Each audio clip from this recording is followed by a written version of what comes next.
Hello, everybody. Hello. Welcome to a special Black Friday week Whetstone stream. One in which the gang rides again. We have Alex on already. We're going to have Rod come in a little bit later. And we might have a few other guests along the way. It will be delightful. Now, if you are not familiar with our Whetstone streams and the Whetstone copy review streams, the way they work is you are a person who writes copy and maybe does a marketing. And we are people that have done this professionally for years. In my case, literally freaking decades. Good Lord, I'm old. And we like to read and review your copy, but only if you pay us for our time. And so if you want to learn from other people, you can watch these streams for free. That's what we make them for. If you want to have your copy actually reviewed, you should follow the actual instructions in the description below. But for the purposes today, what we are going to do and what we are going to cover is effectively what we normally do every time we do one of these streams. We are going to answer your questions about working as a copywriter or marketer, increasing the amount of money that you can make as a copywriter or marketer. And just to give you a hint of what our answers are going to be, it's going to be to skill up and get better at what you're doing rather than just simply trying to improve your outreach. And then after we answer a bunch of your questions, we are going to get into actually reviewing real people's copy that was submitted to us. But we're going to start with a little special thing, because as part of our Black Friday bundle offer, there's a link to the order form, directly to the order form. You skip the sales page in the description below.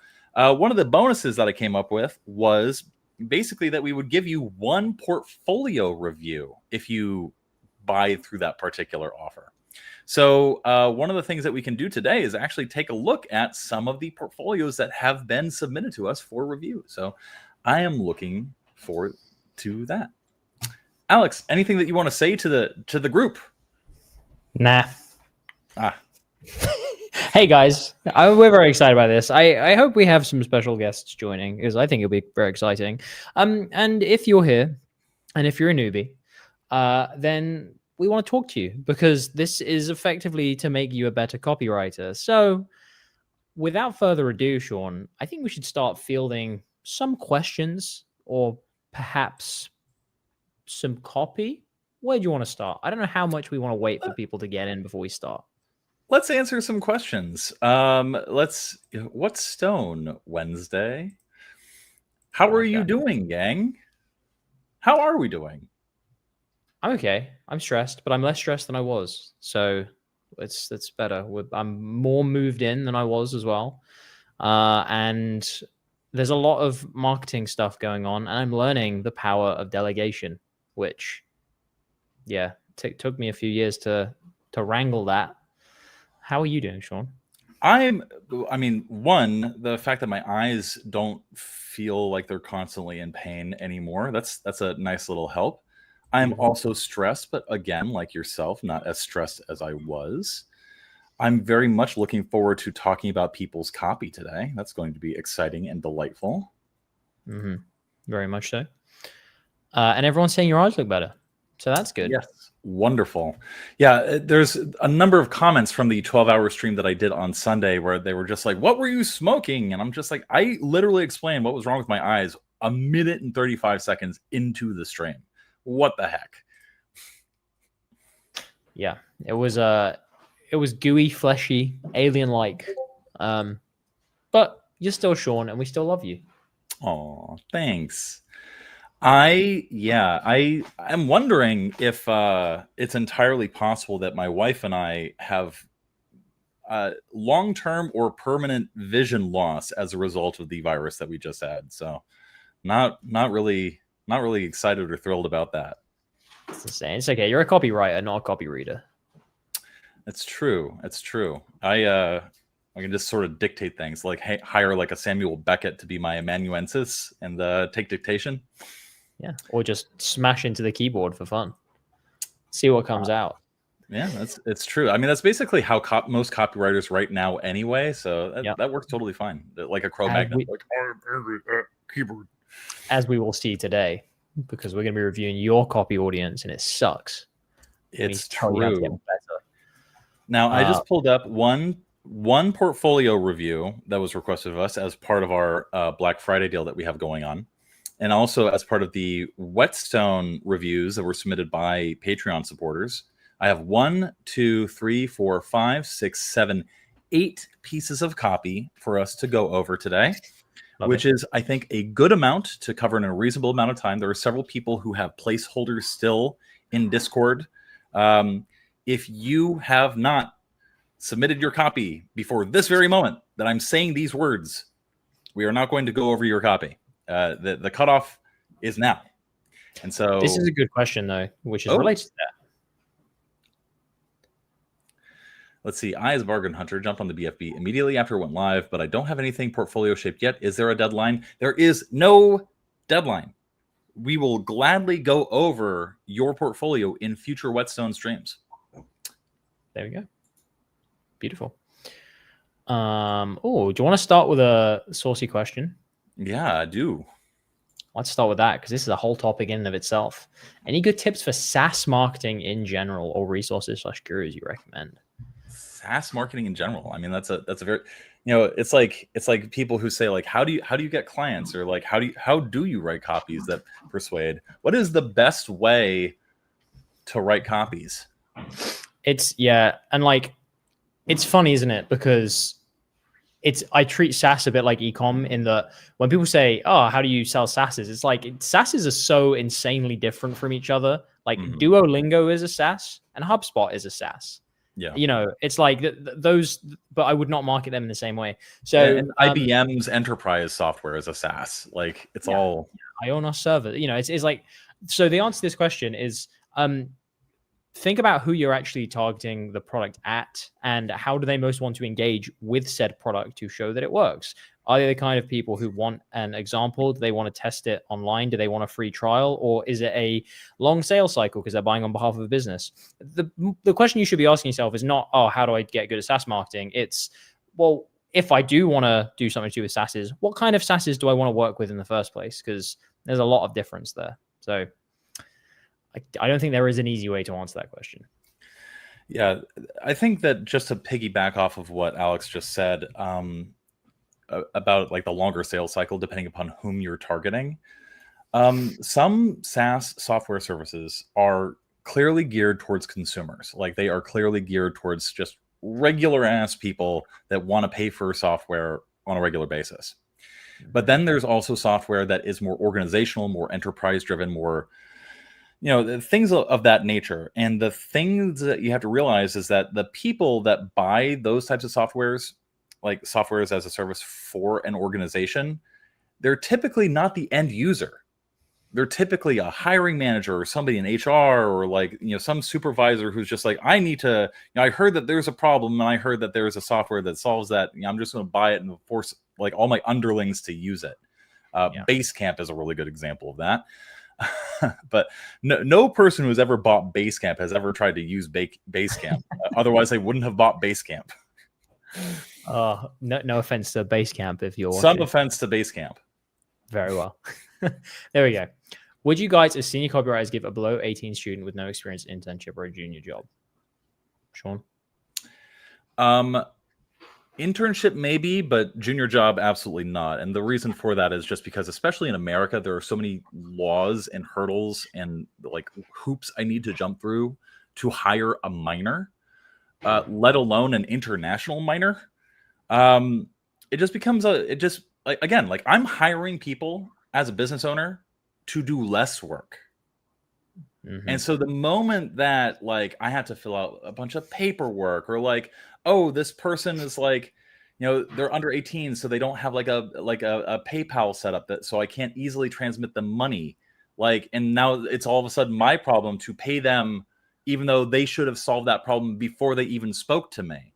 Like, yeah, I've tried to do this to throw some young people a bone before, and it ended up just being more work than the value that I got from giving work.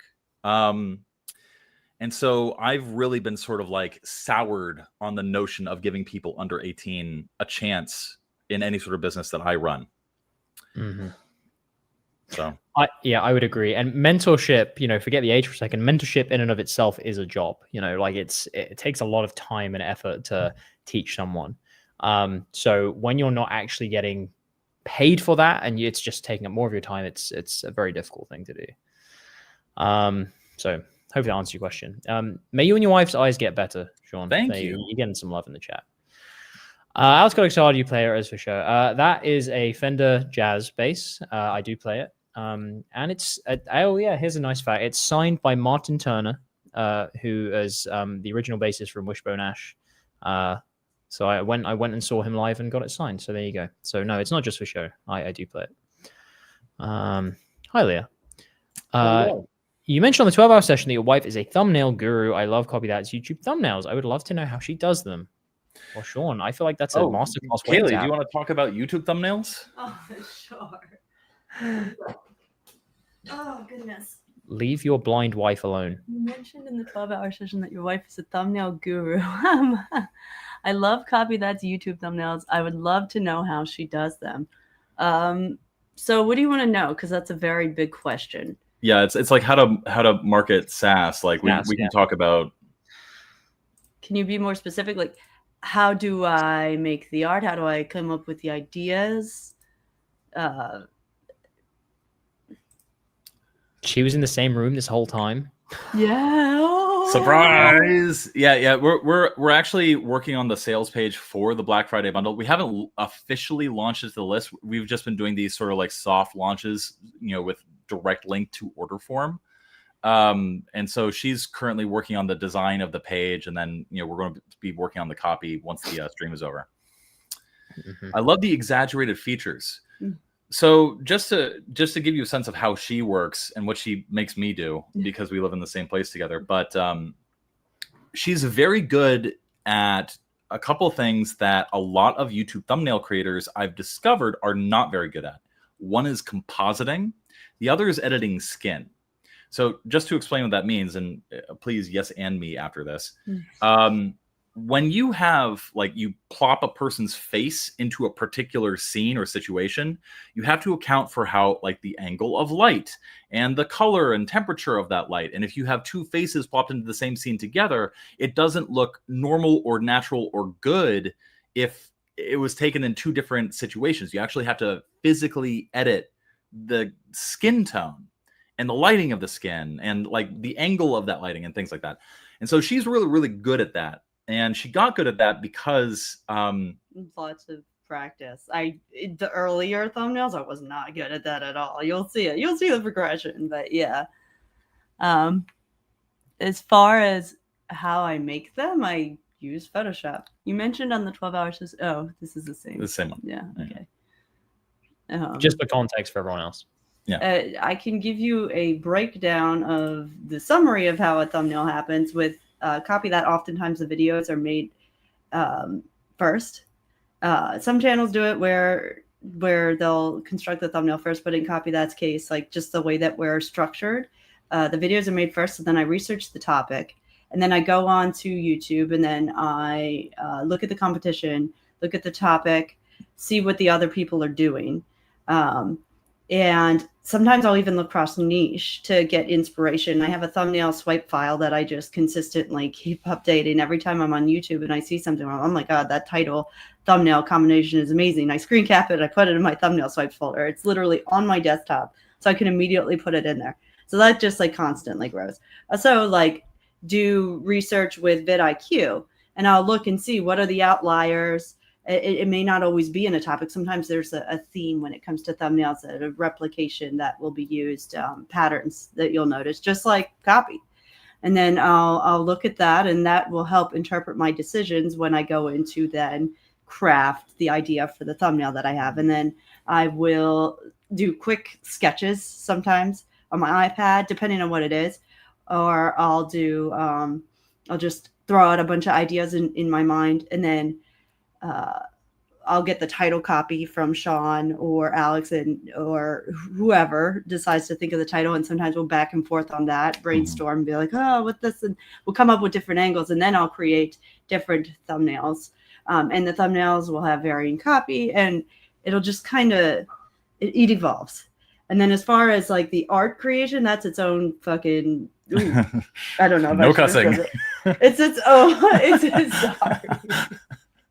That slid out, but that's its own bag of burritos. If you're looking to get skin tones to match, I highly recommend looking into frequency separation. That changed my whole life when I was really struggling to make skin tones match. It essentially separates the detail in the skin from the actual underlying color so that you can paint between layers. It's its own thing. I'm not going to get into that on a freaking copywriting stream, but yeah, she's actually talking about, and we're talking about her creating her own, under the Copy That Brand YouTube thumbnail course, which that would be pretty cool.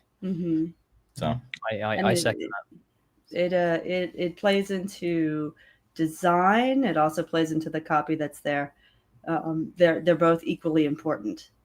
And yeah, so when I do get around to making that, after all the immediate stuff, you'll get a more in-depth overview of the whole kit and caboodle. Yeah. Nice. I was hoping that she would tell the story of like how there was like one thumbnail, I think it was like, is copywriting oversaturated? And so like she and I are outside, she has like a step ladder and a camera, and I'm like literally like in the grass, like looking up at the sun as we're trying to get it. And she ended up like compositing that face onto the screen, the thumbnail that's there. So. Yeah, every thumbnail is different. I mean, there has been some like that. Like, okay, I have the initial image. I know like I want to use this layout. And then I go, I need to make the lighting match. So then I grab Sean and I try to configure the lighting to match that of the photo, because you'll have a much easier time compositing if the lighting from the original photo and your photo that you're trying to composite in is coming from the same direction. And there's methods to learn how to see where the lighting is coming from. You can watch YouTube videos on that. I highly recommend studying how light works, because that plays a lot into compositing as well as color. Really studying color theory. That's the design aspect part of things, though. Then you want to play into learning, I would say, direct response for copywriting and design. Lori Holler's amazing. You can kind of use her work as a reference if you can, Google her and see the stuff that she's done, where it's playing with hierarchy to get your eye where it needs to go. But this, again, it is a whole rabbit hole that I could go down for a long time, but like when that course comes out, you'll be able to really see the process. Yeah. Beautiful. There you go, Mo. That was a mini masterclass you just got. If you guys have any other questions about graphic design or the interaction between graphic design and copy and like all that fun stuff, she's literally 3 feet that way. So more with it today than I was the last. Oh my god, the last trip I was like dying. Here we go. There you go. All right. While we're still waiting for Rod to get in, we'll continue the questions. Alex, please learn your ecom channel more frequently. I will. I've said that before, but I will. Alex Hormozy once said that direct response will get you rich but not wealthy. Would you agree? I know Rod would. Is your assertion there? Or you can ask him in a minute. I think it depends on your perspectives. Like, for example, if you use direct response and you're a copywriter, and then you use that to segue into launching your own business and then launching many different businesses, all of which use direct response, you can get very wealthy that way. But at that point, what you're doing is entrepreneurship and serial business creation, or at the very least, conglomerate spreading. And sort of private equity investment, you're not really doing direct response. Those businesses are just using direct response, which is different. Now, there's that side of things. The other thing is like, and I just want to posit this as a hopefully eye-opening thing. I know very many businesses making under $500 million per year, and they all make a ton of money every single month using direct response tactics.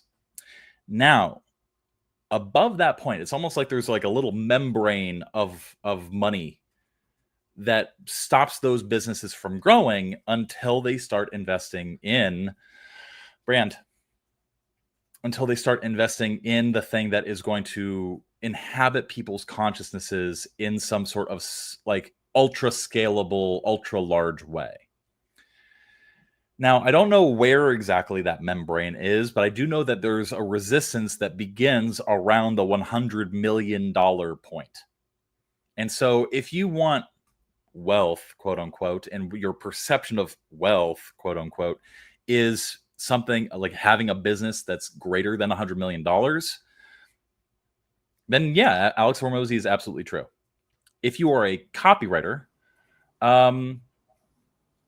you can get very, very rich, using direct response marketing, direct response copy, and things like that. But usually, the people that get wealthy with direct response are the people who eventually segue and transition from the marketing side of things into more business ownership. Mm-hmm. Will Rod and Lindsey hop on the stream? Rod said yes. Lindsey said that 1, she's incredibly busy, and 2, her business that she is the publisher of has recently sort of like cracked down a little bit on people making media appearances, including YouTube. And so I don't know 100% if she feels super comfortable appearing on the public streams, maybe just in the paid products in the future. We will see. I've written around 6 spec ads and have added them to my portfolio. Should I start applying to jobs or should I write more? We have a video about that on the Copy That Sells channel. Oh my God. Should I bring that up? Should I tell people that we have a secret second channel? You should do that. Oh my God. Here. I'm gonna share my screen really quick. Boop. Boop. And then window and then channel dashboard. So this is the back end of YouTube for the main channel. And then if you switch account to Copy That Sells, we have a very small little secret channel where we go a little bit deeper and a little bit more in depth in like rants, more specific things, like, stuff that's more, how should I say, less polished. Now, if you're looking for like when you're ready to start applying to jobs, how long should you study before outreach is a very good video that you should look at. And then also we have other videos about like when you're ready and how to skill up and how to know that you're getting better. So our answer is typically you should start before you're ready, but also I did try to identify specific milestones that you should hit before you start actually applying for jobs. A very simple one is coming up with a plan. Don't just do it willy-nilly. Yeah. Nice. I think a Rod has entered the studio. So in a moment, we're about to be blessed. Ooh, lovely. In the meantime, Kaylee, you are brilliant, says Leah. So there you go. Is a 24-hour recorded stream live yet? Not yet. No, not yet. This is the plan that we currently have. Right now we have 38 hours of live stream worth doing, and I'm going to stretch that out to it's eventually going to be 120 hours. And these are all the videos, free, paid, in the archives, out of the archives, dusted off, cobwebs shaken off, things like that. Stuff from like the paid products, stuff from like old streams that are not like available for sale anymore. But the way I'm structuring it is like the different eras of Copy That, starting with like when I was just making videos by myself in my basement, all the way to like when Luke and Rod and I were streaming, all the way to when like Alex joined. And we're just going to go through like the years that Copy That has been doing this and do like give paid or unlisted videos from each of those eras. And that is going to start, my goal is to start that at midnight. I guess it would be tonight, but we're not going to do that until we have our Thanksgiving sales page like fully done and things like that. Right now you can see the order form, but you don't get to see the actual sales copy until after the live stream goes live. I see a Rod. Hello. Hello. Let me get over that. There we go. Now everyone can see you. How are you, Rod? I am doing fantastic. Everyone say hello to Rod in chat. We Hello to are Rod in just chat. going through. We are just going through questions. Very good. We're going through questions, waiting your arrival, and now you are here. So I think we blitz through the remaining questions, and then we get on with some copy.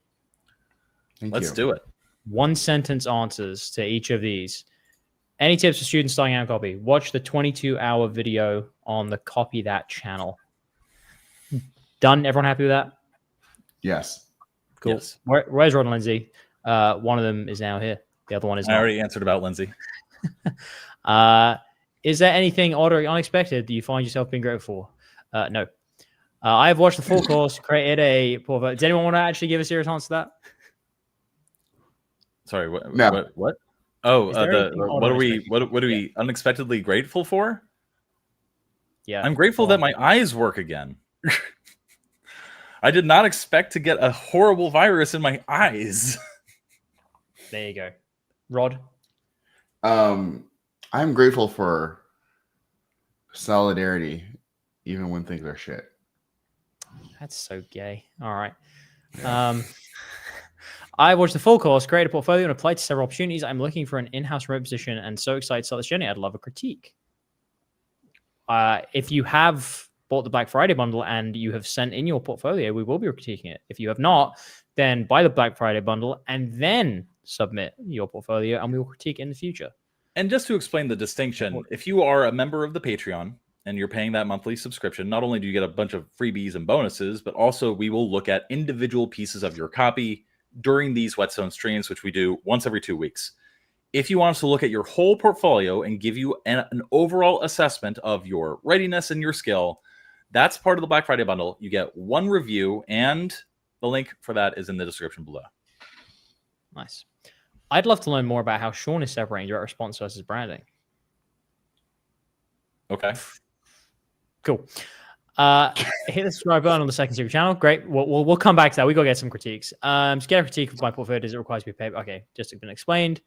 Hello, Rod. Hi. Thanks to your networking advice and paid products, my business partner and I closed our first client 2 weeks ago. They were working with an agency, but decided to leave them and work with us instead. Matt, brilliant. Well done.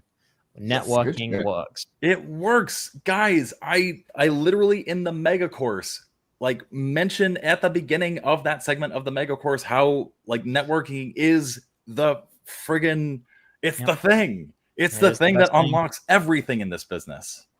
It is the bestest thing.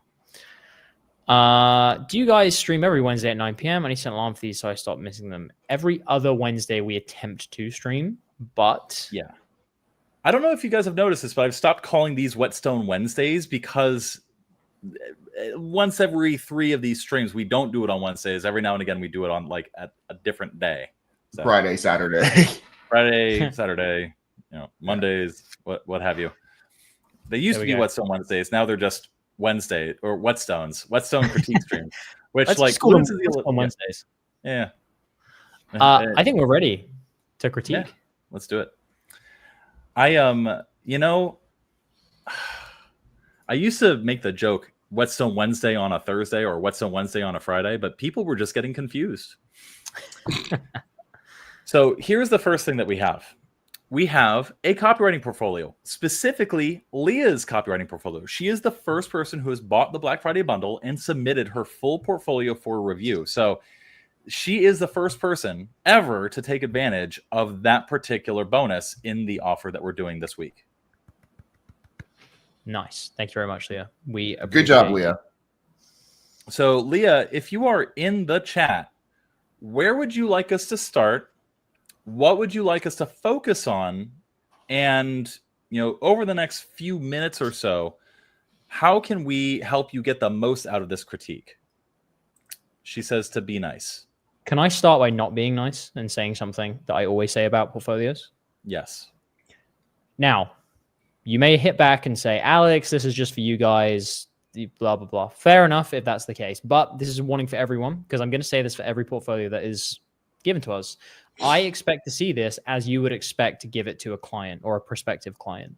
Yep. Because if this is how you give this to a prospective client and it's just copywriting portfolio and it's just a ton of different pieces of copy in there, they're all named in slightly different ways where there's no structure to it. There's no folders. There's no kind of, 1, 2, 3, 4, start here. Here's a little introductory video or message or something.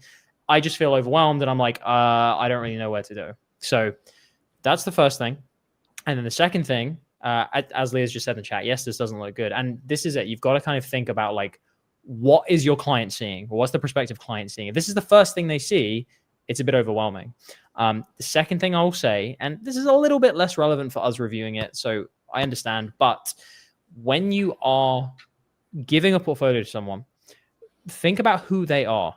Tailor your portfolio to that person. There is no good in sending a mock sales letter to an e-commerce business who only really care about, Facebook ads.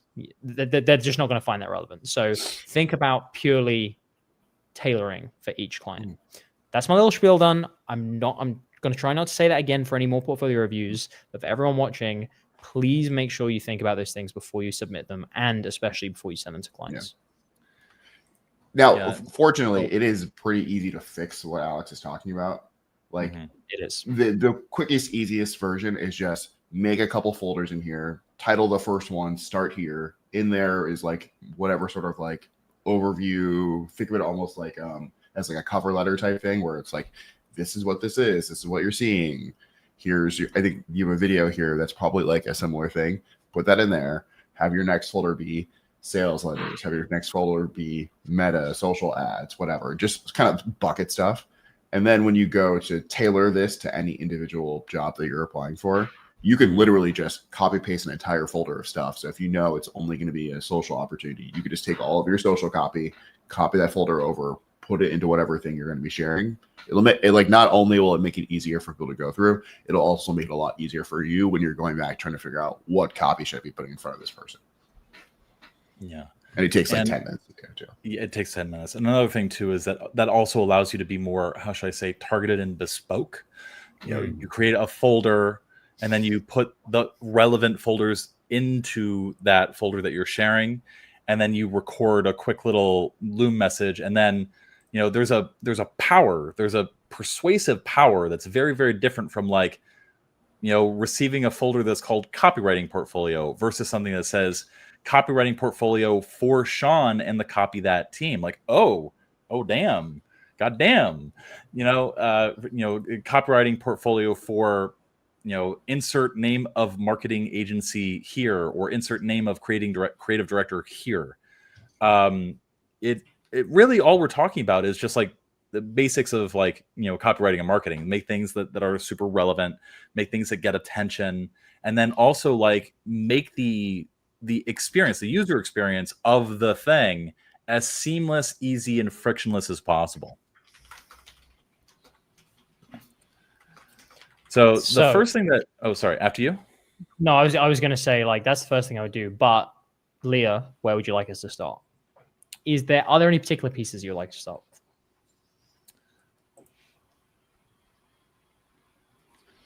And then because there's a stream lag, we have to wait 3 minutes. We have to wait. Yeah, I was going to say, can anyone fill the... Come on, dad joke, Sean.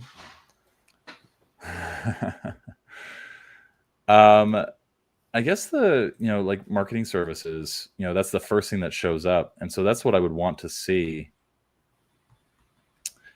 Now, Alex, you have owned and or you currently own agencies. Mm-hmm. And if you, if we were to like specifically look at this, if this were the menu that we were to receive from somebody, what is missing? What has it? What can we improve?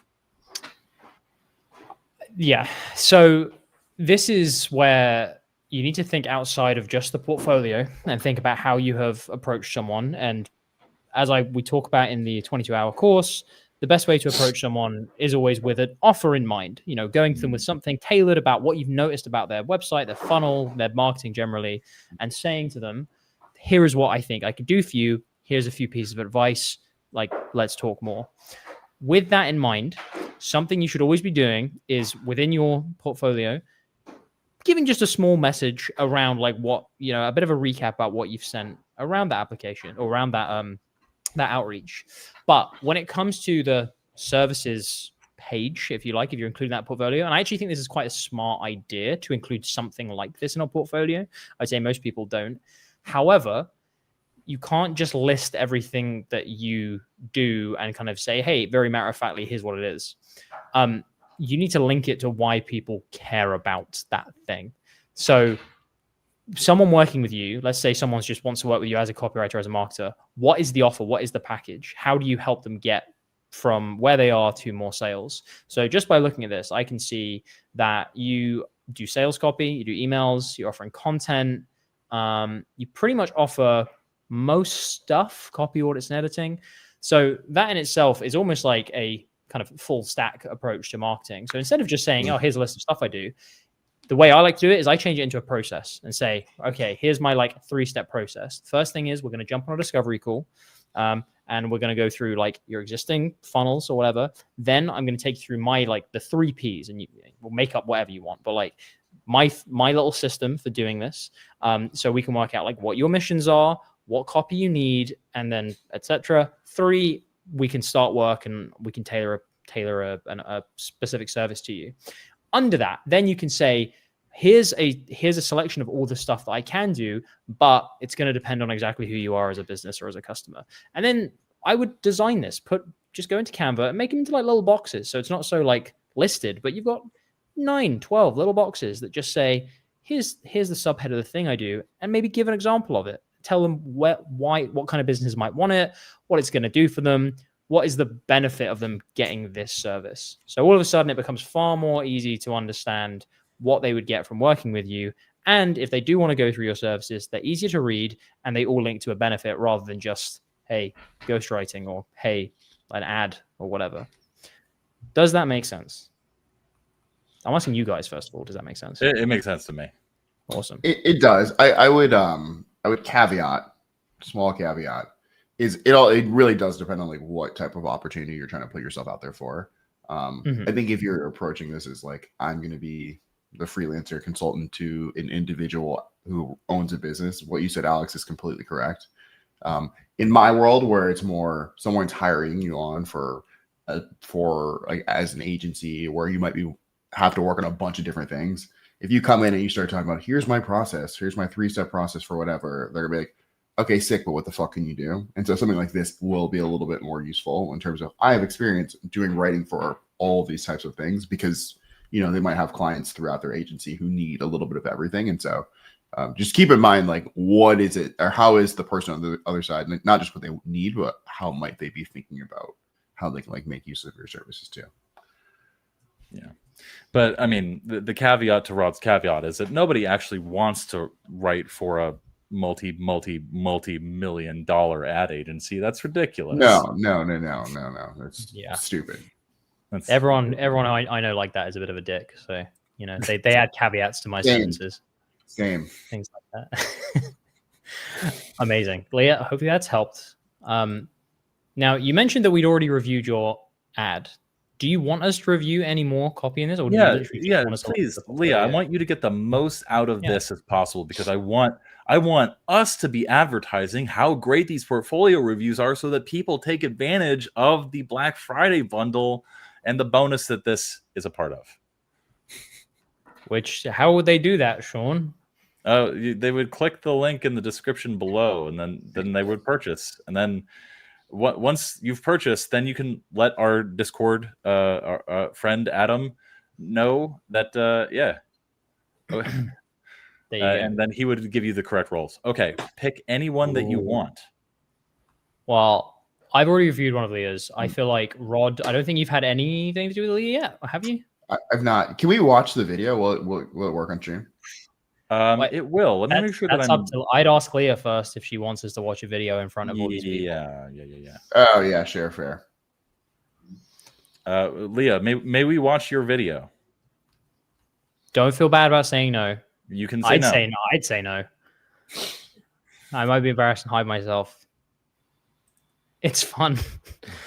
Fine. Oh, there we go. That's that. All right. Yeah. Consent. We gotta get consent.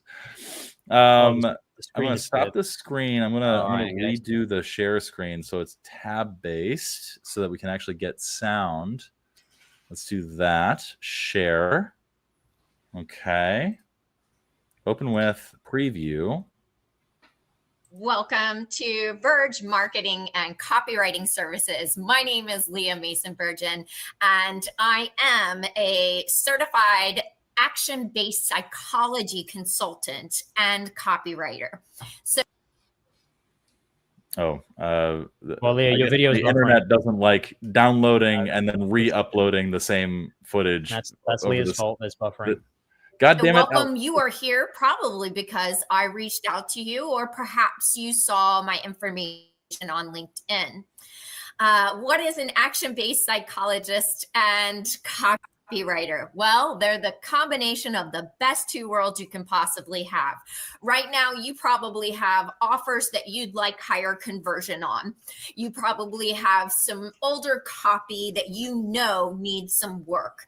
What I do here is make sure that when I look at your services, when I look at your positioning and everything that you have, I'm looking to see if it is speaking to the emotion, that it's speaking to that primitive brain. Because as you well know, we buy based on emotion and we justify with logic, right? Guys, what do you think so far? This is pretty good. There's like some small stuff that I would like tweak copyright wise, but you're doing a lot of things that I think are important to hit, and you sound credible. Yeah. It definitely sounds credible, sounds intelligent. It sounds, how should I say, it's positioned in a way that I find to be compelling and unique. I think the only thing that I would probably tweak in this particular script is assuming knowledge, and assuming too much knowledge that the clients have, and then also not framing it in terms of what the clients actually want. So like if we go back and we sort of review, it's very, how should I say, me focused. I am this person who does these things, as opposed to focusing on the clients that I work with have these particular problems. That's where I come in to help solve these problems. What do you guys think? Sorry, Rod, now after you. Oh yeah, my thing was quick. I absolutely agree, Sean. And I think, again, some of those are just like quick flips where like you were mentioning something about, when I see your copy, when I see your positioning, if you just change that to when your customers see your copy, when your customers like come into contact with your positioning, the benefit, the effect that your expertise is going to have is immediately clear to that person. So yeah, you're just incepting outcomes into your future clients' brains. And that's good because it's an actual example of the kind of thing that you're trying to advertise for yourself. Your ability to instill and channel desire in that particular way. I think that would be powerful. I was gonna say, I think this is, first of all, so much better than what I would normally see in a portfolio, which is nothing like this. So the fact you even got an intro video is great. So well done for hopping on and doing that. I think the timestamp was around like 20 seconds or something. And one of the points I was going to make was if you literally just cut out the 20 seconds previous and maybe you add a slight introduction around 20 seconds, that would be so much better. Because you said something along the lines of like, maybe you've got some old copy you're like not a fan of, or maybe you just aren't getting the results you need. I'm here to help you with that. Imagine if you started with like that and just an immediate kind of like, oh yeah, reminding them why they're here. Then like, I'm Leah, I am these things, which means I can help you, and then straight back into them. I'm not saying don't introduce yourself. It's just starting with that outcome, as was mentioned. And then quick, like, oh, this is who I am. Here's a very quick list of my credentials. Let's get back to you and how you can focus. I think that would make it more powerful. I like the homely feel of it. I also feel like I think you have to go one of two ways with portfolio videos. I think you even need to go like hyper professional and high production. So it's like, oh, wow. Or you have to go like, oh, and like just, I wanted to film this video really quickly. And I think I would actually add a line like that, because I think it just kind of, I don't know, it makes me feel like I know you a bit more. It makes me feel like, oh, she didn't have to do this, but she's thinking of me. She's just at her desk. You say like, I wanted to film this video. I'm just working on a project right now, and I wanted to show you what like I can actually do for you. That's kind of stuff I kind of like to add, just a little brand exercise. Yeah, I agree with that 100%. The only thing that I would sort of like draw attention to, and what you said, Alex, is like, there's a reason why sales letters don't start with credibility. There's a reason why most why most homepages don't have the About Us page on the homepage. Yeah.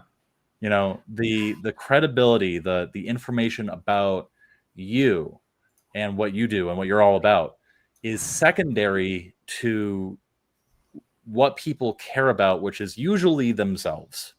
Yeah. I'm sorry. I'm a marketer. I've become cynical over the years. I mean, even she said it herself. Like, people, they come to their conclusions emotionally, and then they justify using logic. And so if you can come in with, if you start with the thing that, what is the emotional reason, what's going to like pull on their emotional heartstrings, then from there you go into, and also hear these reasons why it'd be smart to hire me. Mm-hmm. It's the same thing. Yeah. The other thing that I would add, and I want to see if there's any of that in here. I'm going to kick this up to 1.25 speed. As you well know, we buy based on emotion and we justify with logic, right? This is why stories sell, right? This is why you've probably looked at your marketing, looked at your website copy and thought, how? All right.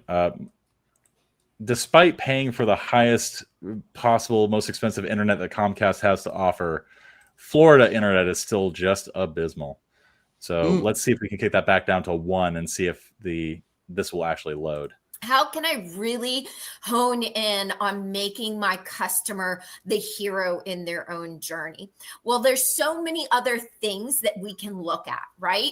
Because the brain is wired for certain types of buying desires, right? We often want status, or we want to be a part of a community or a tribe. I come in and I look at everything, and I then hone the copy to make sure that you are selling faster and better and you're creating raving. I think the only thing, and again, I think that this is fine, especially to sort of launch off with, and it's clear that you have gotten work before based on what you're doing, but I think that a good optimization here that I think would also filter down to the actual copy that you write is a lot of what you're doing right now is telling rather than showing. And what is the point of showing rather than telling? It acts as, it turns information that you're giving, facts that you're spitting at people, and it turns it into its own self-evident proof. And then I would, in the normal Sean sense, if I weren't being conscientious about time, I would then tell you a story of how, so from my life where we actually saw that happen. But I'm not going to do that because Rod and Alex would actually fucking kill me. That's true. Sorry. So I think that the thing to do there might actually be, dropping a hint or talking about, before you get into the theory of like what you're trying to do and your goals of what you're trying to do, talk about a specific instance where you've done that and say, now, why did that work for that particular client of mine? Well, and then go into, as we know, yada, yada, yada, basically treating the telling part as exposition of the story or example that you just gave as proof. That would be the only optimization that I would have for that particular segment. Do you guys have anything that you want to add to that, or should we press on? I just, on a general note, I would like to compliment the delivery here. Like, you actually like perform this pretty well. There's a lot of emotion. You're going up and down. It's not monotone. It doesn't sound too confident all of the time. It's quite good. Yeah. Alex, you were about to jump in? No, I was saying you hit the nail on the head. All good. Fans, right? You want your clients not only to love what you do, love your services. Come on, internet. You can do it. You do love your services, continue to buy from you. Again, what even is the point of having money if you have slow internet? Friggin', I cannot. Maybe I just need to like have a professional installer put fiber optic cable like directly into this house that I'm renting. What the heck, man? But you want referral partners. You want raving fans. And so this is where I come in. And I'm really delighted that you're here taking a moment, 2 minutes, to take a listen to what I can do for you. And I want you to get on a call with me. And that way I can start looking at your services or your products, your positioning, and really pick out a couple of things that you can do right away, implement right away to see higher conversions. So again, my name is Leah Mason Virgin, and I am looking forward to being your ABP consultant and your copywriter. Amazing. That's such a good finish. It was so good, man. There's so many small things there too, with like just a kind of like, I'm looking forward to being your, like, kind of assuming that they're going to say yes, like just sort of incepting that in there. Like, so many good nuances there. Great job. Yeah. I like it. Good job, Leah. I think if you take our advice near the beginning of this, of how you restructure this portfolio and how it looks, and pay real attention to what someone is actually experiencing coming into it, I think you'll have a really solid piece here. Yeah. And not only that too, it's exactly what Rod said. Like you have good camera presentation, good stage presence, as it were.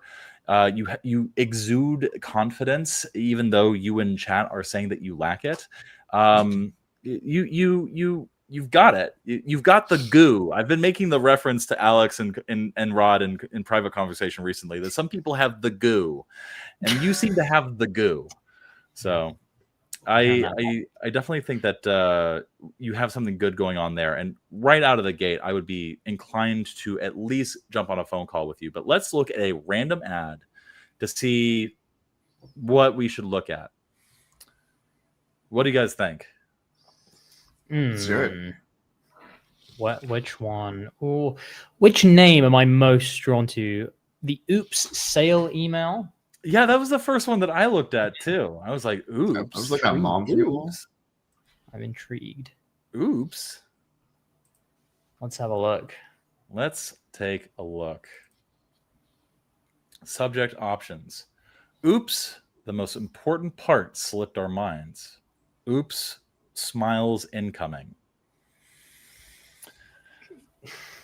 I don't love those subject line options.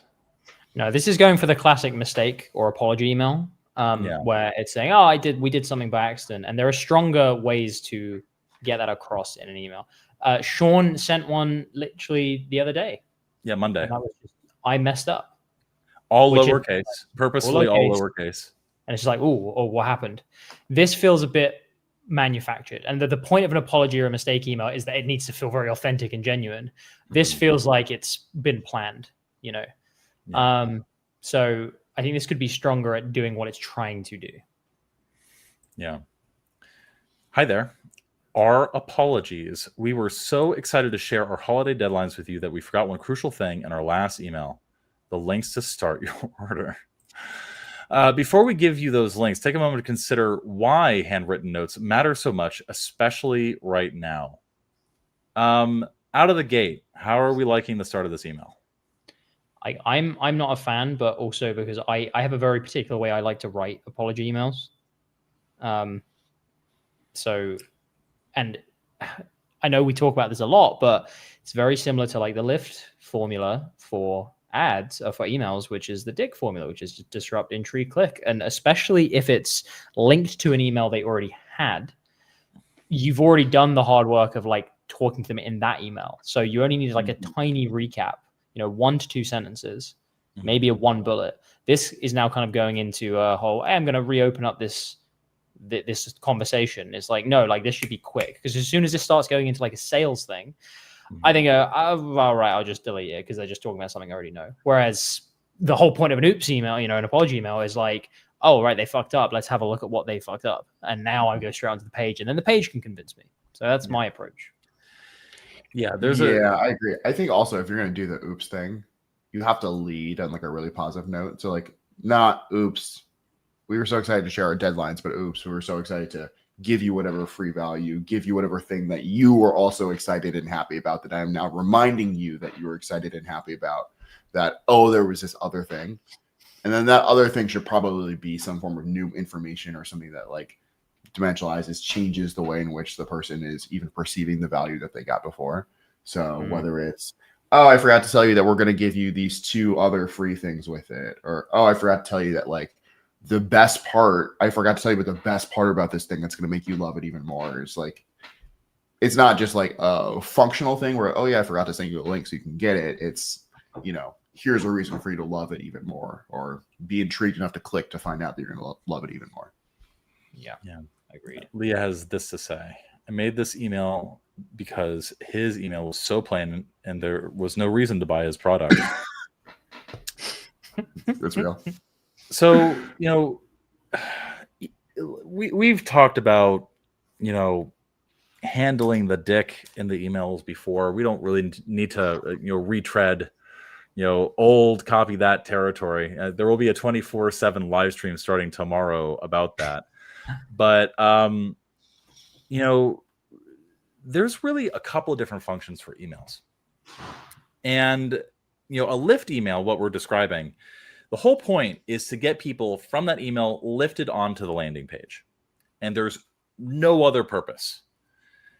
You don't want to sort of like be hammering people with reasons to buy, benefits, the things that would sell somebody on the product in a lift email, because again, you don't need a whole lot of copy to convince people to just go check out the page. And then also, if they've already seen it on the email and then they see it again on the page, well, then you're losing that persuasive power, because it's already been, the landing page has already been sapped of its power, like Samson getting his hair cut off by the email itself. It's the biggest mistake that lift email writers make. Now, different story if you're linking to like a product page or something with not a lot of copy on it, not a lot of persuasion on it. Then you get into the territory of not writing a lift, but rather writing a sales email. And sales emails are becoming less and less common because, well, the world is becoming more sophisticated.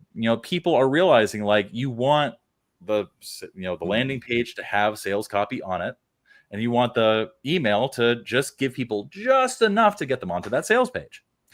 So more and more people are realizing that, like, and also it helps avoid the spam filter too. It's a whole thing.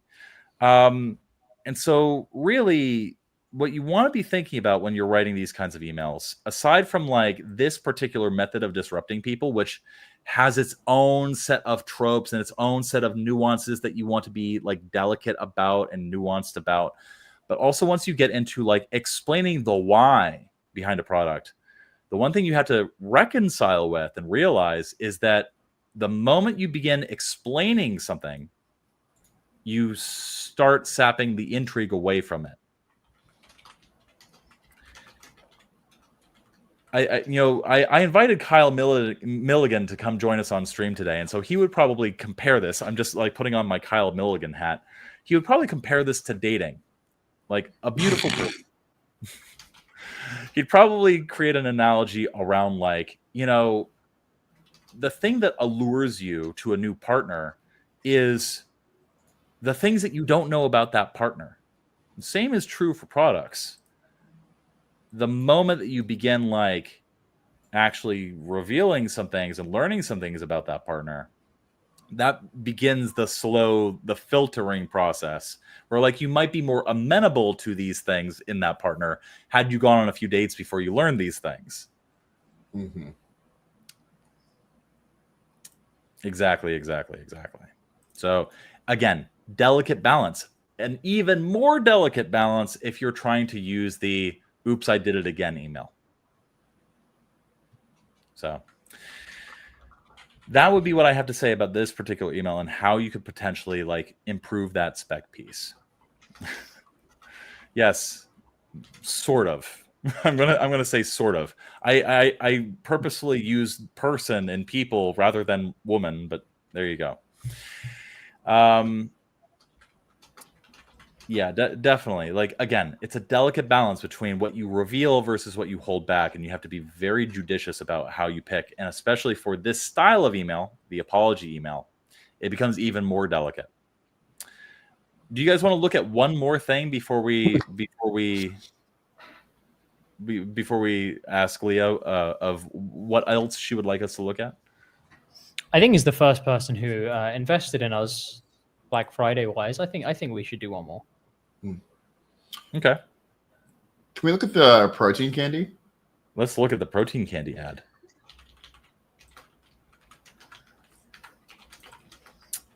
Oh. Is your picky athlete not hitting their protein goals? Interesting. So this is geared towards parents of like. This is one that was already reviewed, so it may be better to do another one. Oh, okay. Different one. Sure. Yes, only because Leah has already heard those thoughts. Okay. What else would you like us to review then? What else should we review? Well, I picked the last one. I picked Oops. I don't want to pick again. Rod, you pick the next one.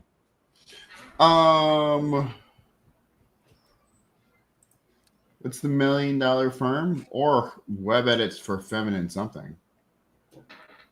Or pro-life coffee. So you're drawn to $1 Million Firm. You're drawn to web edits for feminine. I'm drawn to Mom Fuel. Mom Fuel, welcome. Oh yeah. I want to learn more about Mom Fuel. Let's fuel some moms. Let's fuel. Jesus Christ, Rod. All right. The welcome, delivery, and inbox friend.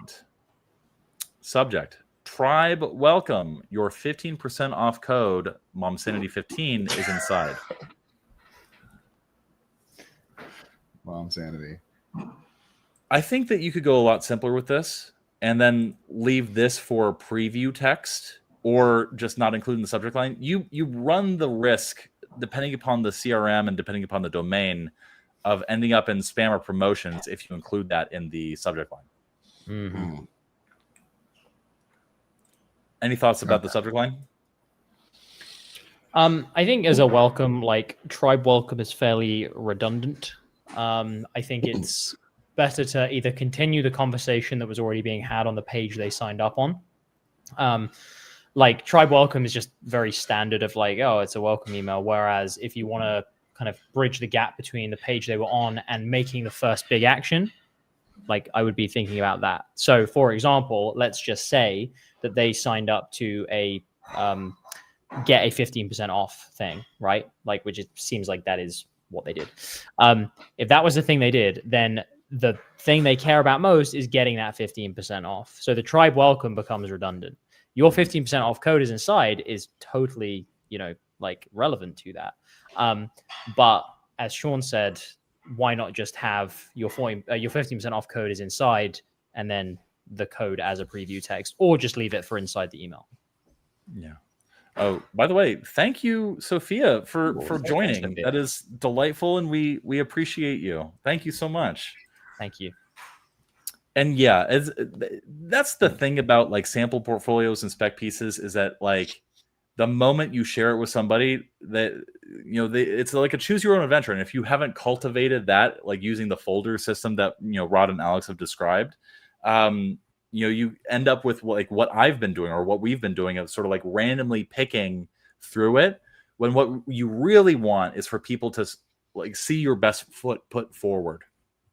And so anybody who's putting together a portfolio or a sample, spec pieces, sample portfolio, things like that, you want to control how people experience it a little bit more. It doesn't have to be crazy, just yeah.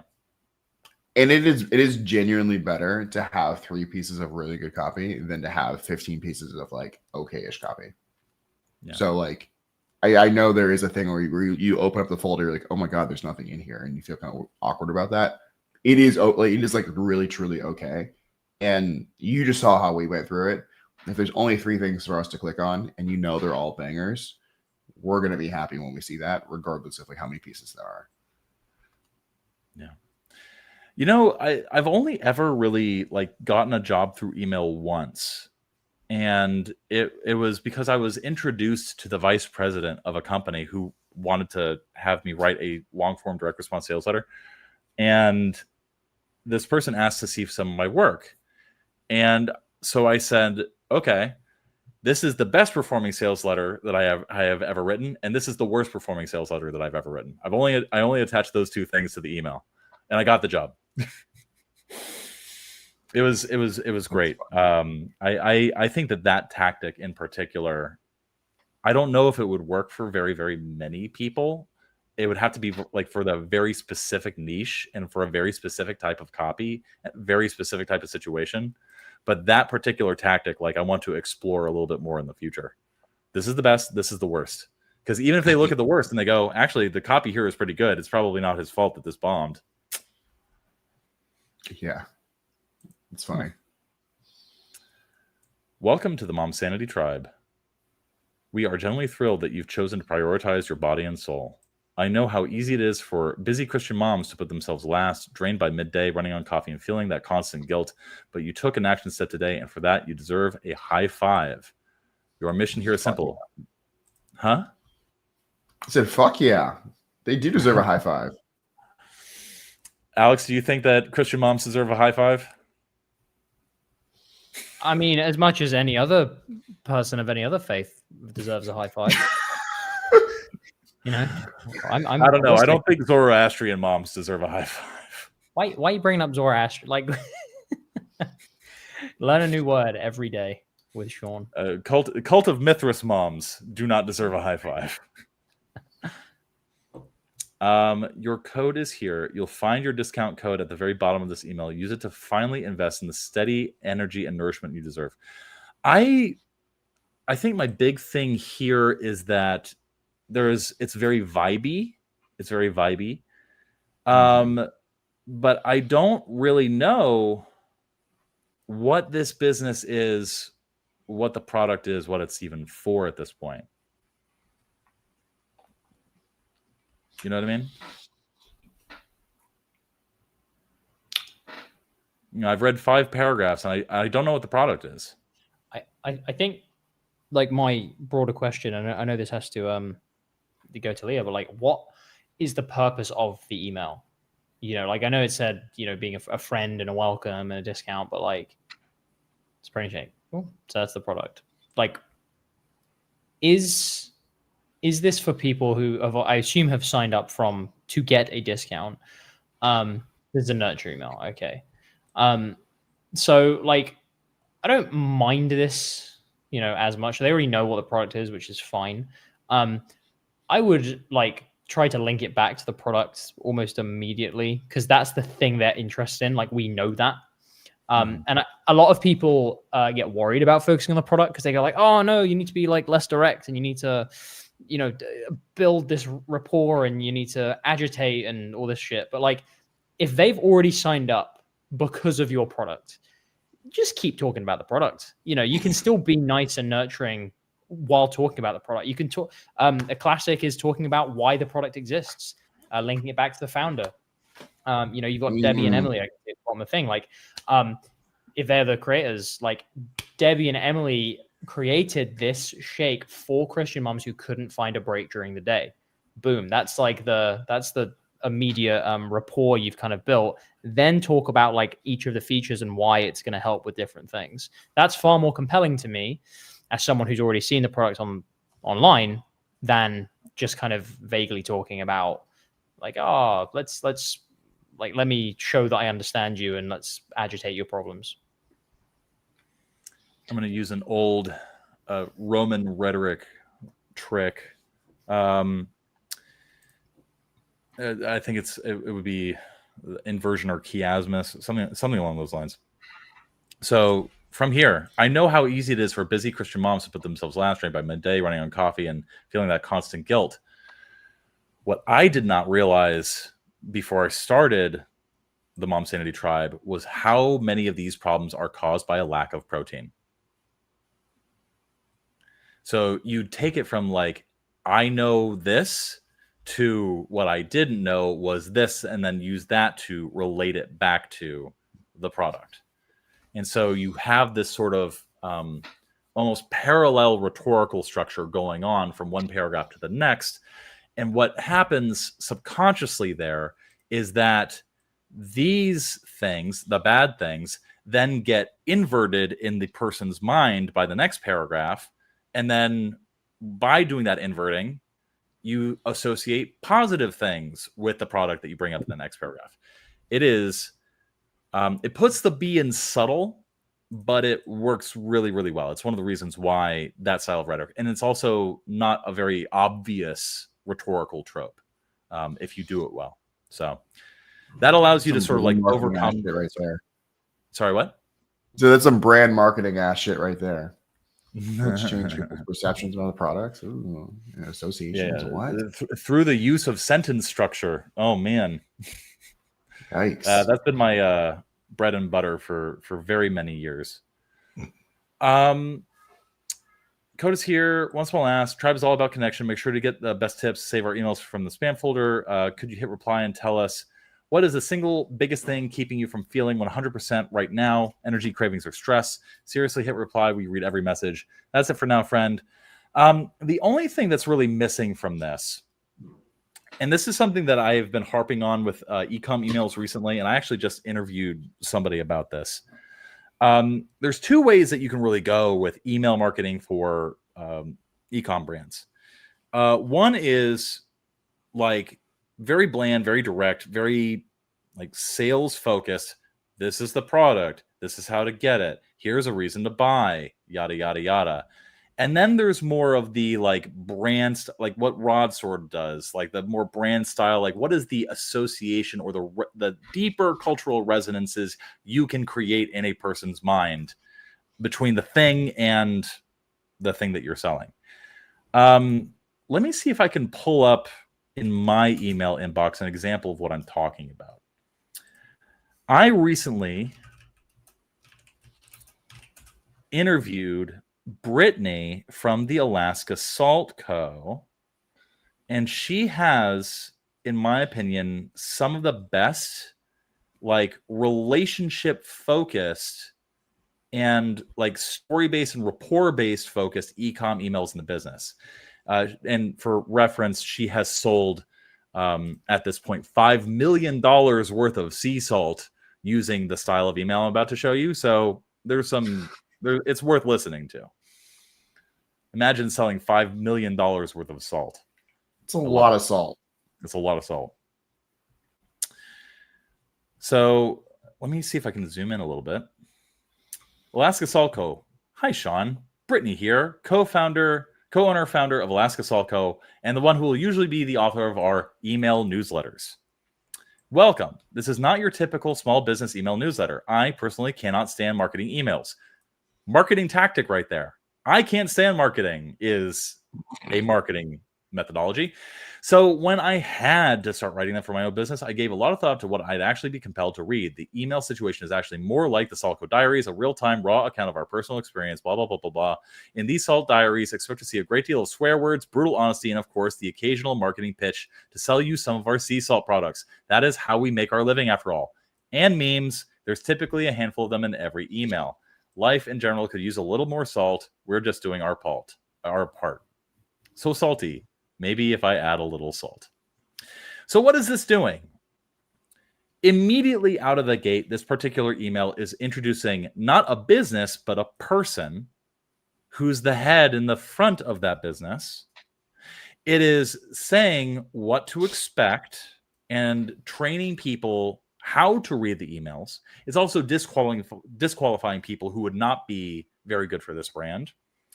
And it also is letting people know ahead of time, listen, I'm going to be selling you salt. In these emails, I will be selling you things. I'll also include memes, but mostly I will be selling you salt. And so this is, especially when it comes to ecom brands that want to be a little bit more different, maybe even, bordering on quirky cute. This is a good model to follow. The Alaska Salt Co. Everybody should go check out their marketing. It is great. And Brittany is really cool. Then it gives ways to engage. Then it gives social media presence is not professional. Again, it's just training people. And then also, by the way, here is your code to buy some salt. The code is literally bait. So it's just being very upfront, very meta about the fact that it's marketing. And in so doing, it is doing both things. It is selling sea salt and getting people prepared to have sea salt marketed to them. And then also building rapport with the avatar, the customer, etc. Yeah, seriously, Leah, like check out Alaska Salt Co. Their stuff it's really good. It feels like a small, like local business that just happens to have an international, digital reach. So very cool stuff.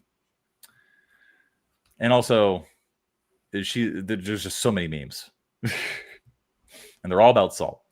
Anyway,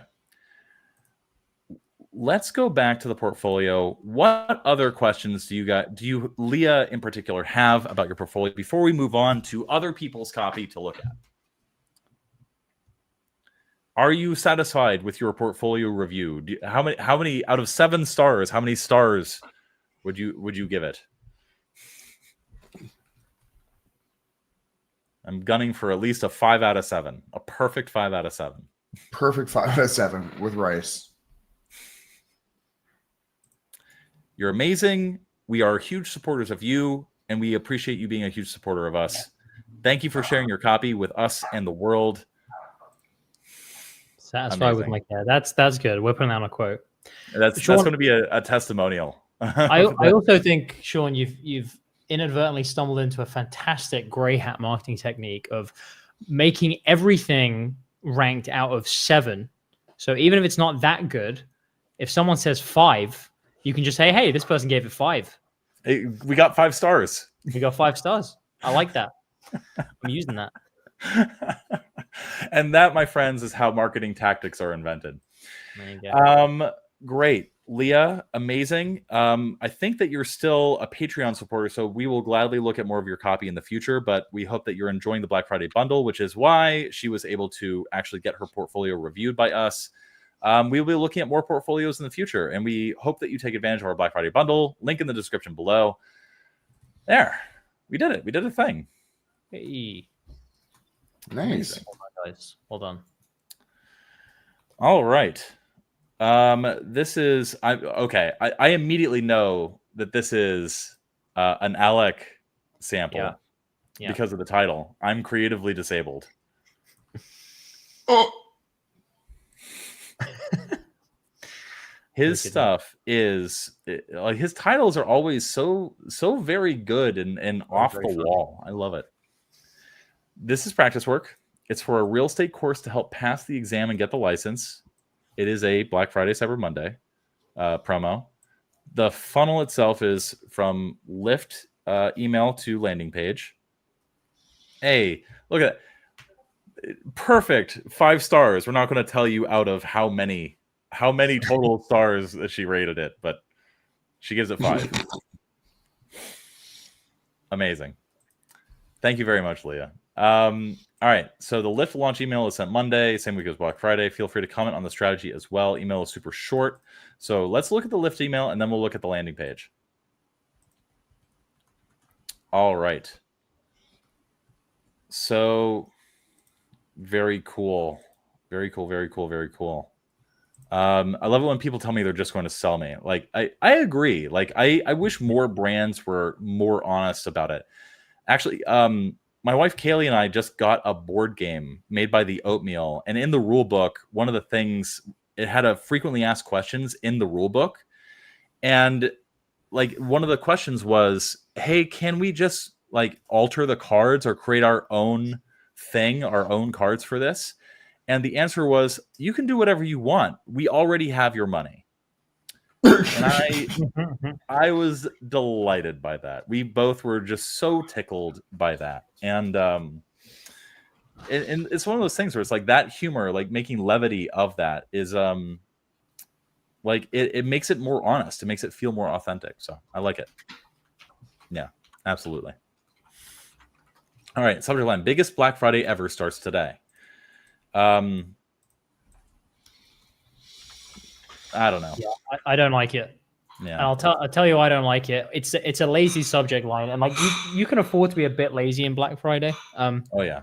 But think of how many subject lines these people are seeing this week that basically say the exact same thing. And like, yes, if your from line, your company holds a lot of power. Okay, great. I'm looking for your email. I see it's there. I'm going to click it. But biggest Black Friday ever starts today. It's so much stronger just to remind them of what it is that they want. Like I would still say Black Friday in the thing because it's what people are expecting. But what's the big benefit that people get from your course? You know, like you said it's real estate, right? Like course, okay, like 50% off real estate course this Black Friday. That is fine. Okay, just remind people like, oh yeah, it's the real estate course. Yeah, I want it. Yeah, you know, don't just say 3-course bundle. Like tell someone like, or like become a real estate whatever this Black Friday and then 50% off, something like that. You know.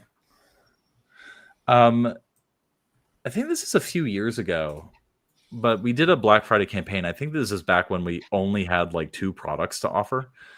But I had an email early in that campaign, and I was trying to channel my buy goats, like just be weird in the subject line strategy.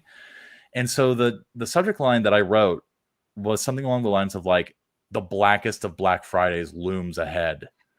And the open rate for that was really high relative to our averages. It was really, really high. And so like, if you're going to do something like this, the biggest Black Friday ever, just don't be cliche about it. Like, actually do something that makes you stand out. Saying the biggest Black Friday is way different from the blackest Friday, and there's different ways that you can sort of play around with those tropes to make it stand out and be weird relative to all the other Black Friday promos that people will be getting this week. And so that's just something that you want to keep in mind. So 50% off 3-course bundle. Hey, first name. How would you feel to start the new year with your real estate license in hand? Starting the new year.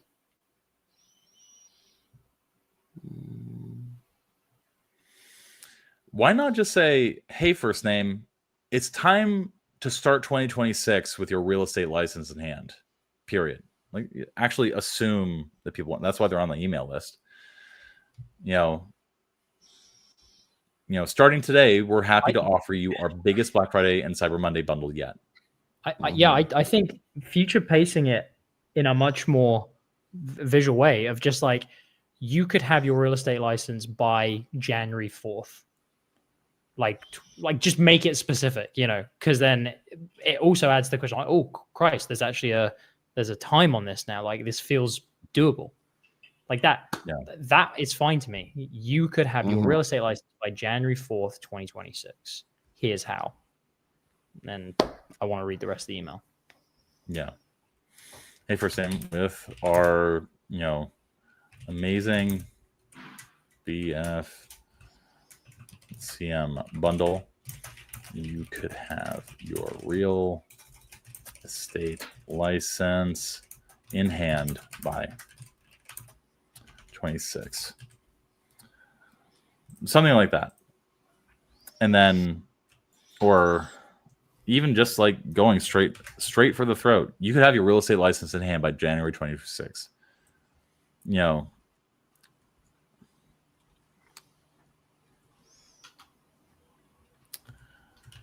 All you need to do is take advantage of our biggest Black Friday and Cyber Monday bundle yet. There you go. Boom. Hey, this is a good angle too. Where do you want me to send your real estate license? That's actually a really good. We've done so many headlines for long form sales letters like that when we're selling a book. This angle in particular works really, really well for selling books. Where would you like me to send your book?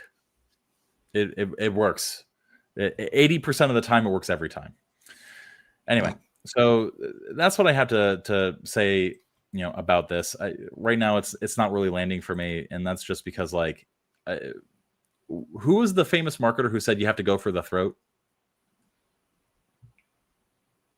Do you guys remember? I can't remember. Was it like a Dan Kennedy thing? I don't know. It might have been a Dan Kennedy thing. That sounds very Dan. Yeah, Dan with the throat, something like that.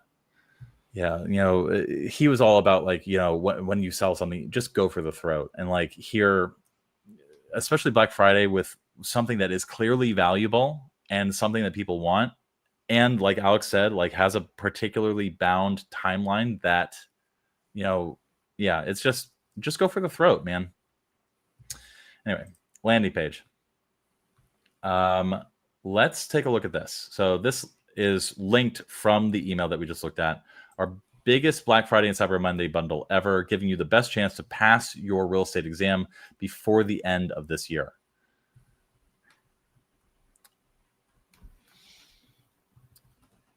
What do you guys think?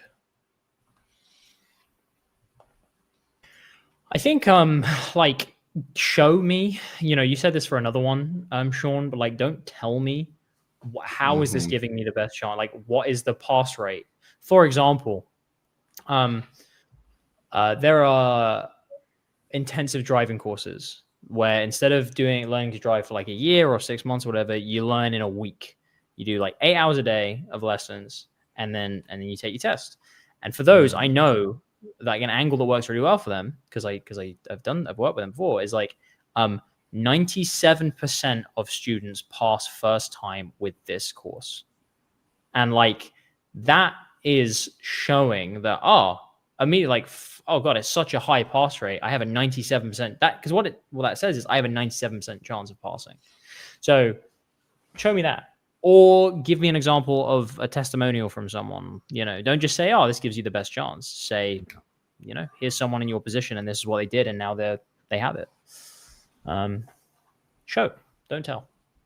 Hey, recurring themes. Yeah. Simple. Yeah, I definitely like go outcome based. You can also go question based. Want the best, like almost like a challenge. Want the best chance to pass your real estate exam before the end of the year?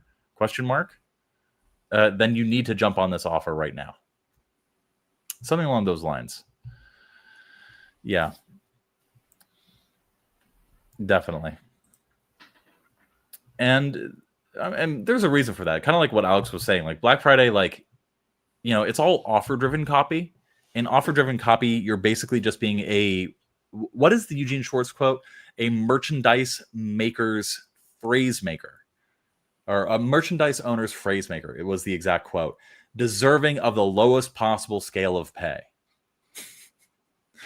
And so the thing with Black Friday is you can be a little bit lazy because you are just basically a phrase maker, like helping to hawk wares. And so one of the things that really I think that you can do better here is talk about more of the outcomes. Really focus on like what people will get from these things. What is the benefit now? So I can show a specific example. I actually have up as a swipe a very simple. So this is the Copy Hackers Black Friday page. So the headline, attention freelance copywriters, immediate call out, attention future real estate, agents, save big on everything you need to attract stellar leads with expensive problems that only your copy can solve. Pretty good headline. Implies the benefit. And you scroll down, save 80% and lock in product. No dilly-dallying, not a lot of copy needed, just going for the throat. And then save nearly $4,000 instantly on the training for freelance copywriters. And then one of the things I love about this, product helps you outcome. Freelancing school helps you outcome. Very simple format, very simple framework. But the key thing to keep in mind is that it is outcome focused, benefit focused. Well, now you can buy it for less, but also here's why you wanted to buy it in the first place. So Black Friday pages, they can be very, very simple. Just don't overthink it. Don't overdo it. Keep it focused on like the actual product itself. And then, what's inside the Black Friday Cyber Monday bundle. Tell people why they, like the example I just showed, give people a reason why. Don't just be like, it's Cyber Monday, blah, blah, blah. Say like, now's your chance to save $4,000 or something like that. Before I talk more, guys, please save me. Nope. No saving here. Oh, fuck. This is not a hospital. This is a live stream, sir. Oh, no. Lordy. Good grief. All right. Math crash course. Bad title. Proven strategies to help in step-by-step real-world solved examples to help you remember numbers and formulas like you've been doing it for years. Again, like, we want to cultivate concision and eschew obfuscation. So keep things tight, really focused and really driven and to the point. So brought to you by Trixie Blue, a distinguished real estate professional with over 20 years of experience holding both a managing broker's license. Again, like for something that's structured like this, the copy just drones on a little bit too long. Yeah, I feel like the main issue with this for me is that Black Friday is a facilitator for outcomes. We've mentioned outcomes a few times. It's not like the point of the sale. It's not what I know. People are more impulsive during Black Friday, but you don't buy just because it is Black Friday. You still ultimately feel relevance to that thing. And I think that this is similar to what Herrera says. Like, it's focusing more on the bundle without linking back to, okay, why do you want this bundle? What is the main outcome? And even when you're breaking it down into different sections, like talking about the maths and talking about the crash course on the national exam, like what are you ultimately trying to give to someone here? It's passing the real estate exam. So you need to keep reminding them of that and make it feel easy and simple. At the moment, it's making it feel like, oh my God, there's a lot of stuff that I need to do for this. And you're just kind of explaining. Tell me it's going to be easy. Show me that other people have done it.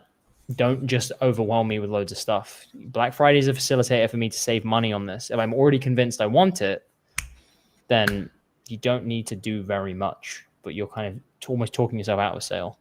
Yeah. Another thing too is like an appeal like this is packed with insights you won't find in a textbook. Why is that a persuasive appeal? It's only a persuasive appeal if you get some sort of benefit from having that inside little known knowledge. But we're ultimately talking about people passing a national exam. So that's not a persuasive appeal. It's only a persuasive appeal if these non-textbook insights are things that you will be tested on. And so that's something that you have to spell out. Yeah, it needs to be much more. This is packed with things like other courses, whatever, would not teach you that will be on the test. This is the stuff that like the test makers know you won't be able to answer if you've only studied from these typical materials, whatever. Yeah. Is there anything else that we can say or should say about this particular page? I think we've given enough for you to go away, Alec, and try that again. All right. Yeah.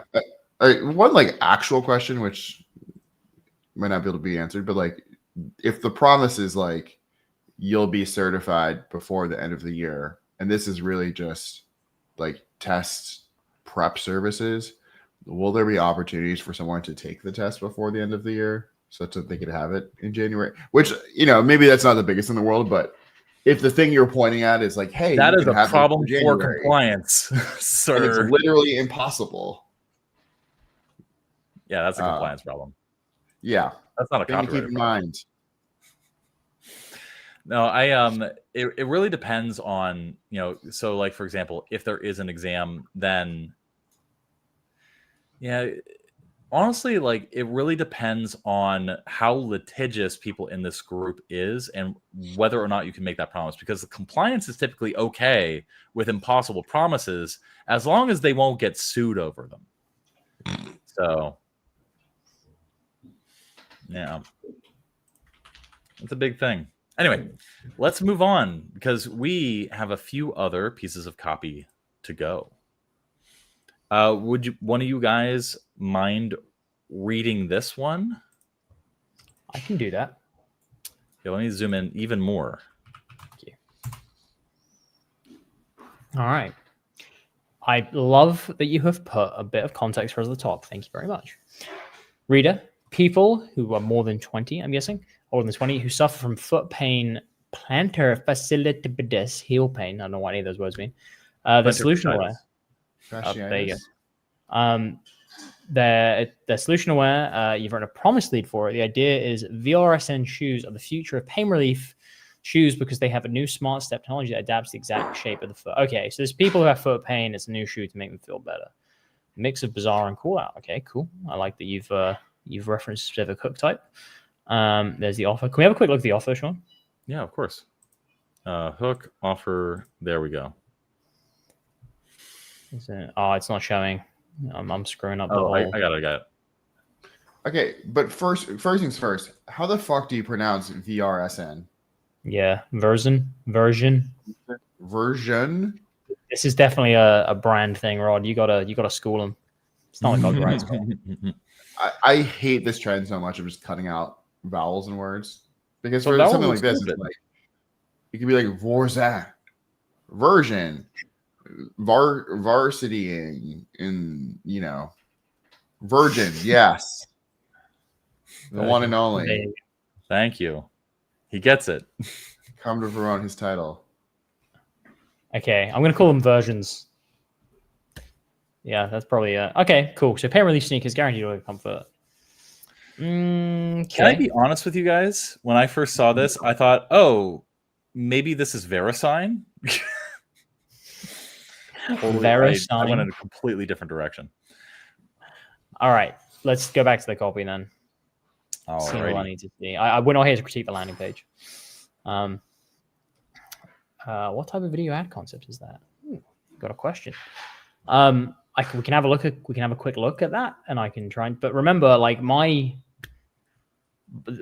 kind of system for naming hooks and ads and stuff is not universal. It's just what I use. Is it up, Sean? Hey, it's not the first time you've heard that. We cannot see it. Thank you.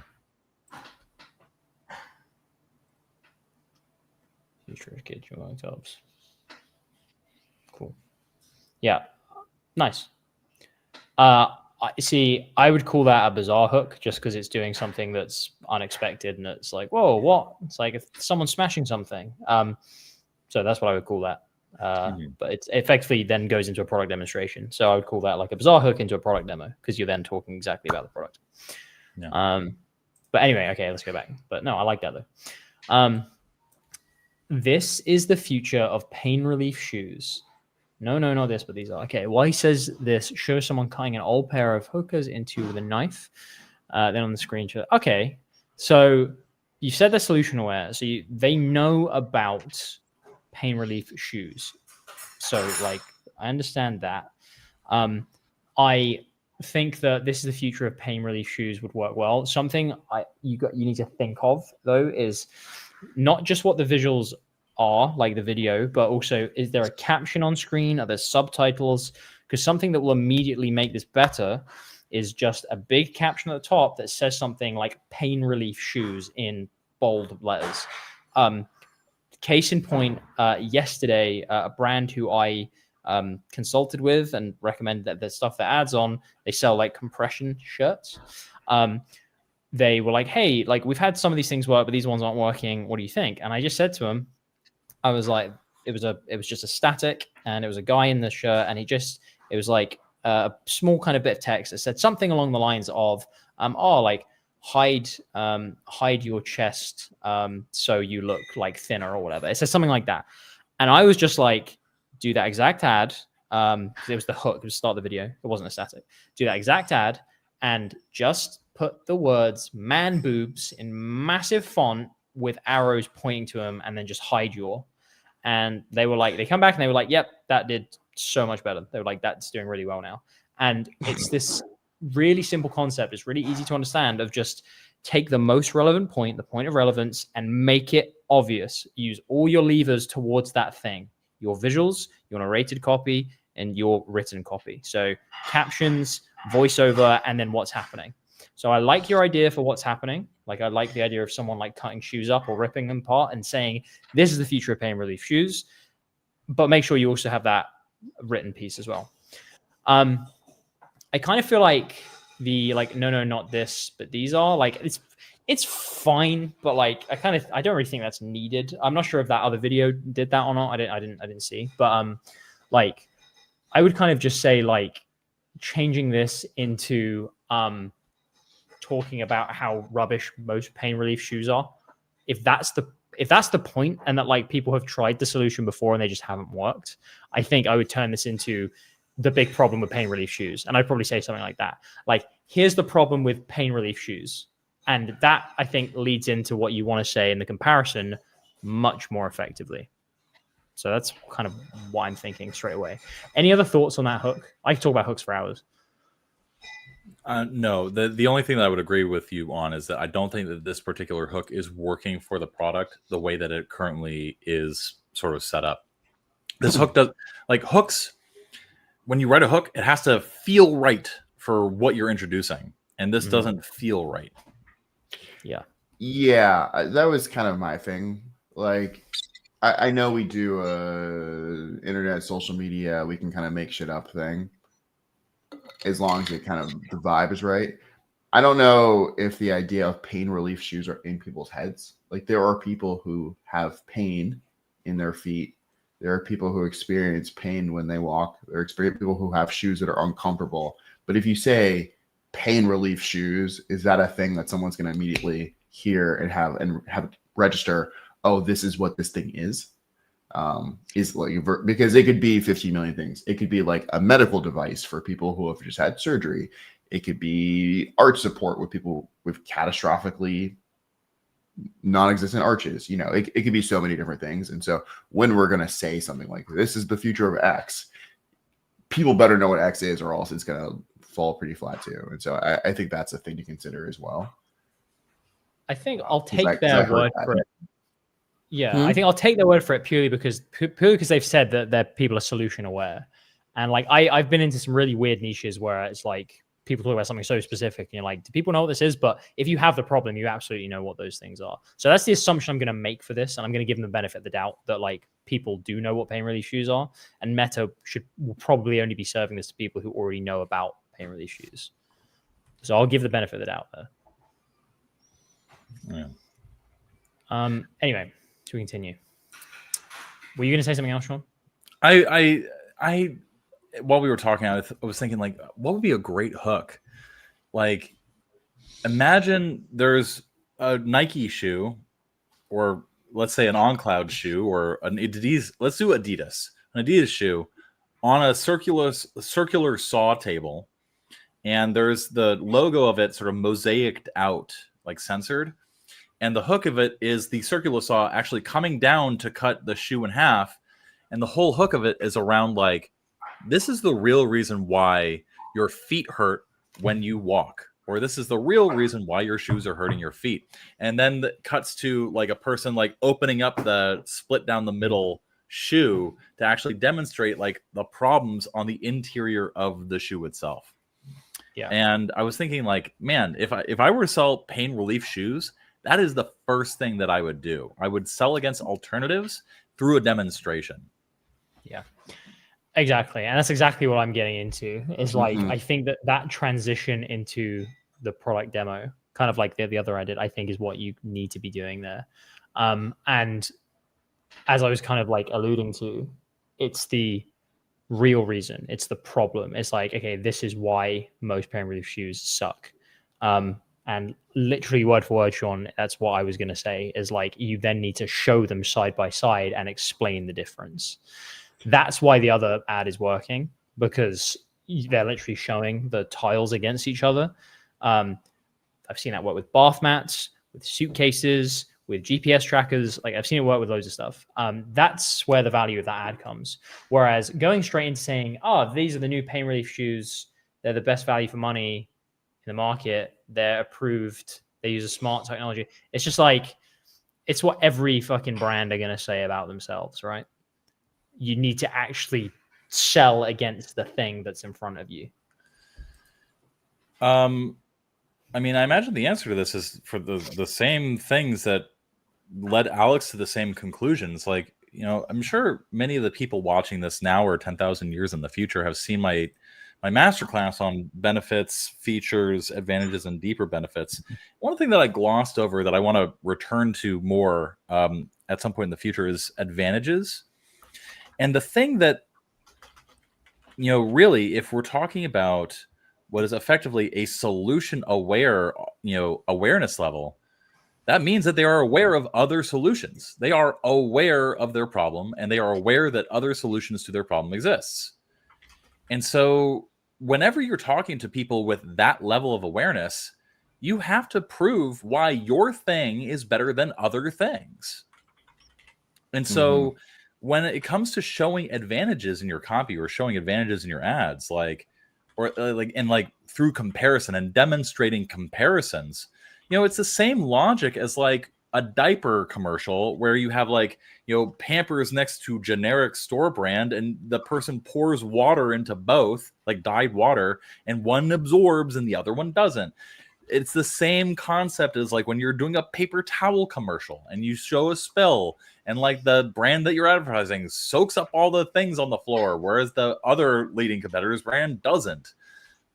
It's the exact same concept, except then what you can do is take that demonstration, that comparison, the advantage that your thing has, and then dramatize it. And then that becomes the hook that popped into my head.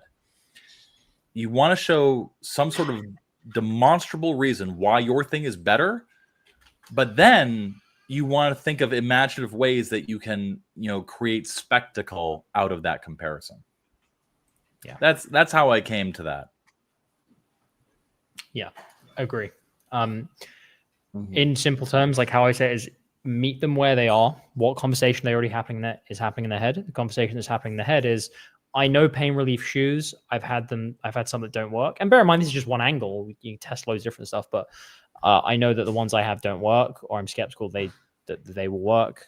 Therefore, what alternatives are out there? And this is where you need to immediately show why yours are different. Difference and newness is the key to selling basically everything. Right. Let's move on. Okay. They are podiatrist approved for plenty and use new smart technology to instantly adapt to the exact shape of your foot. And this means all day comfort and no more sore, tired feet when you come home from work. No more leaning on grocery carts when going to a store, and no more waking up with stabbing pain anymore.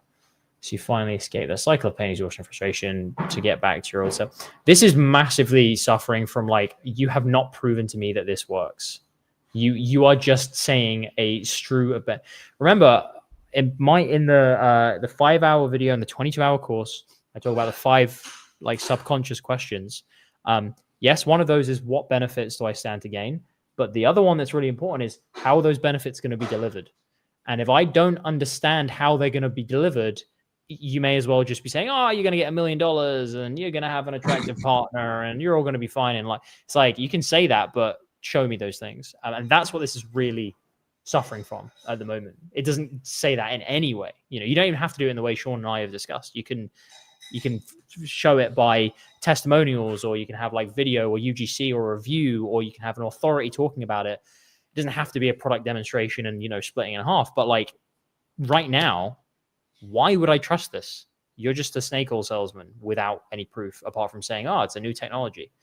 That's the shit they were saying in the 80s. There's a reason we had to move on from just saying, oh, it's new technology. Some people never did. And they're probably making millions, to be fair. So I don't know what I'm talking about. But they're also curing cancer, allegedly. So no comment on that. Do we have anything else to add to this, or should we move on? No, I'm good. Let's move on. I strongly believe that more advertisements these days need something to be cut in half with a circular saw. I agree. Toothpaste have been doing it for years. I think, honestly, if there were an ad where somebody cut a Lamborghini in half with a circular saw, that ad would win. It doesn't matter what the product is. That'd be tough. I mean, look, there's a reason. If you do anything with spectacle, it's got a chance of doing well. Look at Mr. Beast. There's a reason everyone likes to watch his videos and his shorts work. I do wonder, like, you know how there's those like machine cutting tools where it's really just a high powered, like high pressure water that laser cuts with precision through a thing. I do wonder if you could use that actually as like an example of the power of water for other things. Like, for example, for like a drink filter, for example, like a Brita filter. Like, water has like, just basically what you're doing, you're incepting, the power of water to cut through all your health problems, for example, or something along those lines. Like, I do wonder if you can use, like, juxtapose those two things together. You should be in advertising. I'll work on it. Maybe one day. I know a guy. All right.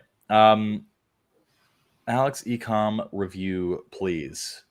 I suppose I should probably read this one as well. How about I read it to you? Oh, all right. Let's do that. I know the gentleman who submitted this, and he has been so eager to get a review from you in particular, Alex. He wants to hear from none of us. Except for Alex. God. Watch. I'm going to bed. No pressure. Go on then. All right. Context. Okay. Facebook ad to cold audiences, a cushion for professional drivers getting back pain during long drives. This is translated. So also after reviewing this, what would you tell me the most things I should focus on to 10x my skills? Okay. So you have a follow-up question at the very beginning of this. It's a lot of X's. Yeah. It literally 10 of them. Uh-huh. All right. So here for this long drive, long haul pillow, you got hook 1. As a driver who's on the road all day, here's how I drive for hours without back pain. Mm-hmm. I have questions. I have thoughts, but Karen, I have thoughts on that too. I want to pause really quick because this I think is like a translation issue thing. I recently taught the concept of hooks as we understand them to my the copywriters in the Japanese businesses that I work with. Mm-hmm. And I showed them a bunch of examples of hooks. And a hook is like, it's a sentence. It's a sentence fragment. It's like so short, so quick. And I gave them to my Japanese copywriters and they came back with like, here's the hook. And it's like half a page long. Mm-hmm. And I was like, I think we need to revisit and rejigger our concept around hooks here. So yes, this is partially a translation thing, but also like a hook in an ad does not need to make logical sense. And I think that that's something that's happening in the translation process, where I think you're trying to make it make sense to us in translation. But in doing so, you lose the persuasive and forceful rhetorical power of the hook. A hook needs to be so short, like almost like you're writing to the lizard part of the brain and not the logical part of the brain. You want there to be almost like an emotional reaction to the words that you're saying and not a logical appeal to it, if that makes sense. Hooks are very much almost like you're supposed to have an instinctual response to hooks. A good hook would be, back pain doesn't exist. At least not with this pillow. That would be a good hook for this ad. Mm-hmm. So, hook 2. I couldn't walk straight the first minutes after long drive, but here's how I fixed it. Now, I think it runs into the same problem. Driving without back pain is possible if you do this. That's the strongest hook to me, that third one. But also, I won't let the translation issues get in the way. Like, I'm just going to assume that it would be shorter, so I'm not going to talk about like line edits as such. Here's how I would rate these, like, out of 10. Okay, so 1 to me would be 5. Out of 7. Sorry. Okay. Oh god, now I've got to readjust. 1 to me would be 3. 2 would be like 3 again. Hook 3 would probably be like 5. Now, something that this is lacking, and I say this to everyone, don't just write me hooks, write visuals, okay? Tell me what's going to be on screen because it's just as important. For that first one, as a driver who's on the road all day, here's how I drive for hours without back pain. Look, you need to think about who, like, you've got, you know who's saying this is a driver, okay? Cool. Fine. But how can you make it so obvious they're a driver? Are you having them next to their truck? Are you having them getting out of their truck? Are you having them inside the truck, holding their back like that, right? That's so important because that can immediately change someone's relationship with the hook straight away. Because someone can intuit, well, I'm a driver as well, and I have back pain just from seeing someone doing that in the cab of a truck.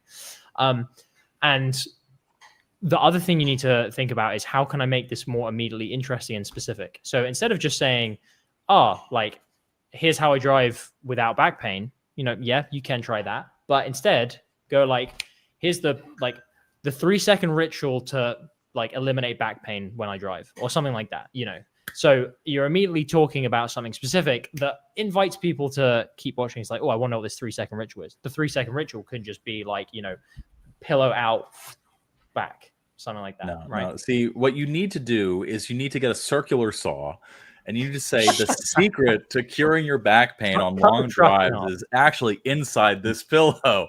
And so that copy is being said as you're cutting the pillow in half to demonstrate the amazing technology that's inside the pillow, or to compare it against. Yeah, but let's take a look at this driver's spine, and the saw goes. Saw the driver in half.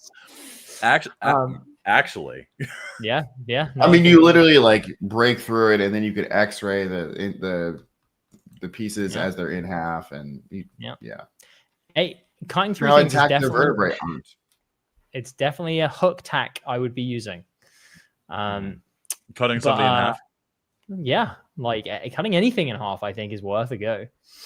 But anyway, the point is these hooks are very they're very basic, very milk toast. And I think that you need to add some specificity in there to make them slightly stronger. The 3-second ritual to get rid of back pain. Think of the visuals as well that are happening on screen while someone is saying this. I'm going to leave the line edit issues alone. Just make it as short as possible. As Sean said, turn them into fragments. Instead of as a driver who's on the road all day, you can just say I drive all day but don't get back pain. That's how you can shorten that and be always half that hook immediately. I'm not saying that's a hook you should use. I'm just saying that's how you half it. Yeah. Then the other thing to look at is these hooks, they're fine, but they're not very different from each other. I would be wanting to test things that are far more different. I just kind of read on a little bit, and one of the things you say is about stopping back pain isn't just about stretching, right? For example. So one hook I might want to test is just immediately saying stop, and drivers in the top, as the big caption, and then just stop stretching to fix back pain. That's an immediate hook. That's something I want to test because it's very different, still relevant to what's coming after it, which is an important thing with hooks. It can't be too different. It still needs to relate to what's coming next, but stop stretching to stop back pain or, to eliminate back pain. That's far more different than say hook 1 is than hook 1 and hook 3 are. They're basically the same thing. Sean, did you want to say something? I have food in my mouth now. I've caught you in the middle of that. Rod, do you want to say something? Yeah, I'd also try out the what do you call it? The consequence if you don't say yes to the offer, basically, because you could very easily come in with something 3 out of 7 drivers will have to take days off of work because they don't have this in their truck, which is inherently interesting. Yeah. A yes and to that is making that far more personal, which is saying, having to drive there and say I nearly quit because of back pain, or I nearly quit until I got this, or something, making it just even more or, not being able to feed family, something like that. Where it's very kind of intensely emotional, but that exactly as Rod's saying is the level of hook variance I want to see. Yeah, and then you could play with the language even more and be back pain took me out of my truck for days, and you make it really personal about how, because people have to work up to the point where they can own their own truck as opposed to renting their truck and blah blah blah blah. So then when you get into all the personal stuff and not being able to provide for your family and all that other stuff, it gets way more emotional. It's not just, I have back pain and I can't drive. It's look at the stakes here. Mm-hmm. Yeah, exactly. But that's enough about hooks for now. There's a master. I'm pretty sure Or if you buy the Black Friday bundle, you get my Hooks masterclass. Is there a Hooks masterclass in the Platinum collection? There is, because that's the in Alex's one that we were reviewing before this. He mentioned like 2 of the types of hooks that I use. So yeah, amazing. Well, in that particular masterclass, where can people get that particular masterclass in the Platinum collection, like in perpetuity? Well, there's a banner scrolling at the bottom of this video, so if they don't know, they're a fucking idiot. Click the description. Look, I'm not here to be a friend. I'm here to take your money. Click the link in the description and go and buy our stuff. And if you can't afford it, well, tough. Sell things that you own to pay us money. You know, like a kidney or a child. Kidney. Well, you can send us the kidney. You know, like that's fine too. Kidney. Listen, I will. It's like that episode of Invader Zim. I will just collect as many organs in my body as humanly possible. Yeah. I mean, like that, we've hit the 2-hour mark. I just went to look at the thing to go, I wonder if it's been more than 2 hours yet. And like, yeah, we've been pretty professional up till now. Right. Great. Now that we've insulted the people that we're trying to help. Anyway, let's press on with the He actually helped them further by diminishing any opportunity they have to become parasocial with us as people, because we're mean. And so they don't want to love us unhealthily. He's setting boundaries. Thank you, Rod. If you send a can of baked beans on some toast to Alex, he will actually, and this is true, give you free mentorship for life. I genuinely feel like if someone did do that and it was nice and they managed to keep it warm and I had it, I would probably actually be okay with at least involving you in a tier of copy that for life, because that'd be impressive. Oh, you've made me want beans on toast because I haven't eaten since lunch. Yeah, exactly. Twat. That's so funny. Right. Sean, please continue reading. All right. By the way, just for people watching, one of the reasons why we spend so much time on such a little amount of copy is because for any sort of visual ad, this is the most important piece of the ad. Like 80% of the people that you're trying to advertise to are going to scroll past this within the first 3 to 5 seconds. That is how much time that you have. And so anything, literally anything that you can do to get people not to scroll past, it's literally going to be the thing that makes or breaks your ad. You can have the best ad in the world, but if your first 3 seconds are not good, you will sell nothing. So that's why we spend so much time doing this. The same way that if we were looking at a landing page or looking at a sales letter, we would spend most of our time looking at the headline, because that's what most people are going to see before they click off or scroll past. So that's exactly the case. But we will give the benefit of the doubt and press forward a little bit further. Yeah, do it a little bit more. And we can't do this. Meta does have rules. Yeah, although bleeping swears do get through quite a lot at the moment. It's true. Sometimes they strike them, but I've seen quite a lot recently. I don't know if they've relaxed their rules on that or what. I'm not sure. Anyway. All right. Let's read the rest of the ad. This 3-second ritual eradicates back pain on long drives. You see, and the truth is, it's not just about stopping on the side to stretch and taking lots of steps and working out every day. A lot depends on the correct sitting position, since we drive for hours every day. But the problem is that most car seats put us in a position where all the pressure concentrates on the lower back, and this creates discomfort already from the first half hour of driving. And the minutes getting out of the car feel like you need a walking stick to walk normally. It doesn't. I don't like this, and I'll tell you why I don't like this is because you are explaining to me the very very basic vague terms, like back pain is it's not very good and it happens because you get pain concentrated on your lower back. It's like, I fucking know. I know that. I don't care about you explaining it back to me. Like, if you want, I'm being aggressive because you really wanted me to review this. I know why I get back pain. It's because I'm sat like that every day. You've already kind of mentioned that that's why I get it. I know that's why I get it.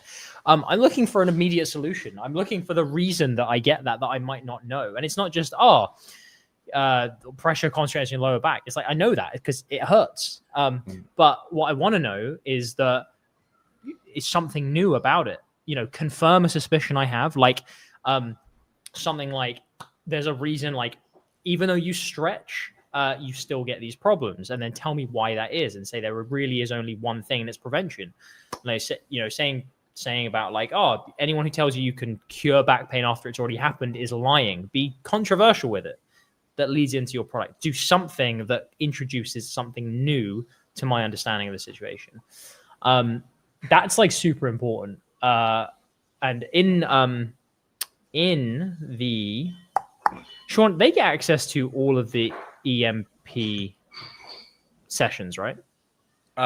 Yes, and the eMarketer bootcamp sessions. Sorry, eMarketers, the bootcamp sessions, because in that I go through a formula, the unique mechanism of the problem, the unique mechanism of the solution, which is one of my favorite for kind of product ads, and that explains that in great detail. But one thing I've just kind of gone ahead a little bit and kind of looked, saying, and the best part, you get a free digital book with it, The Complete Guide to a Healthy Back in 10 minutes a day. Like, I don't want a free digital book telling me a complete guide to a healthy back. I want your product to do that, like I thought it was the point of me buying this product. I don't want to have to read something else. I talk about digital books being a good idea, but like only when it's complementing or it's adding to my life. This makes me feel like, oh wait, so there's more stuff I've got to do to fix my back, not just your product. So I think that your big problem you're having with this ad is like you're not actually explaining the specifics of what new thing I have to do or have to understand to fix the problem. You're just kind of saying, man, bad backs are bad. It's because your lower back hurts because you sit on it. But don't worry, here's a product. Yeah. I agree.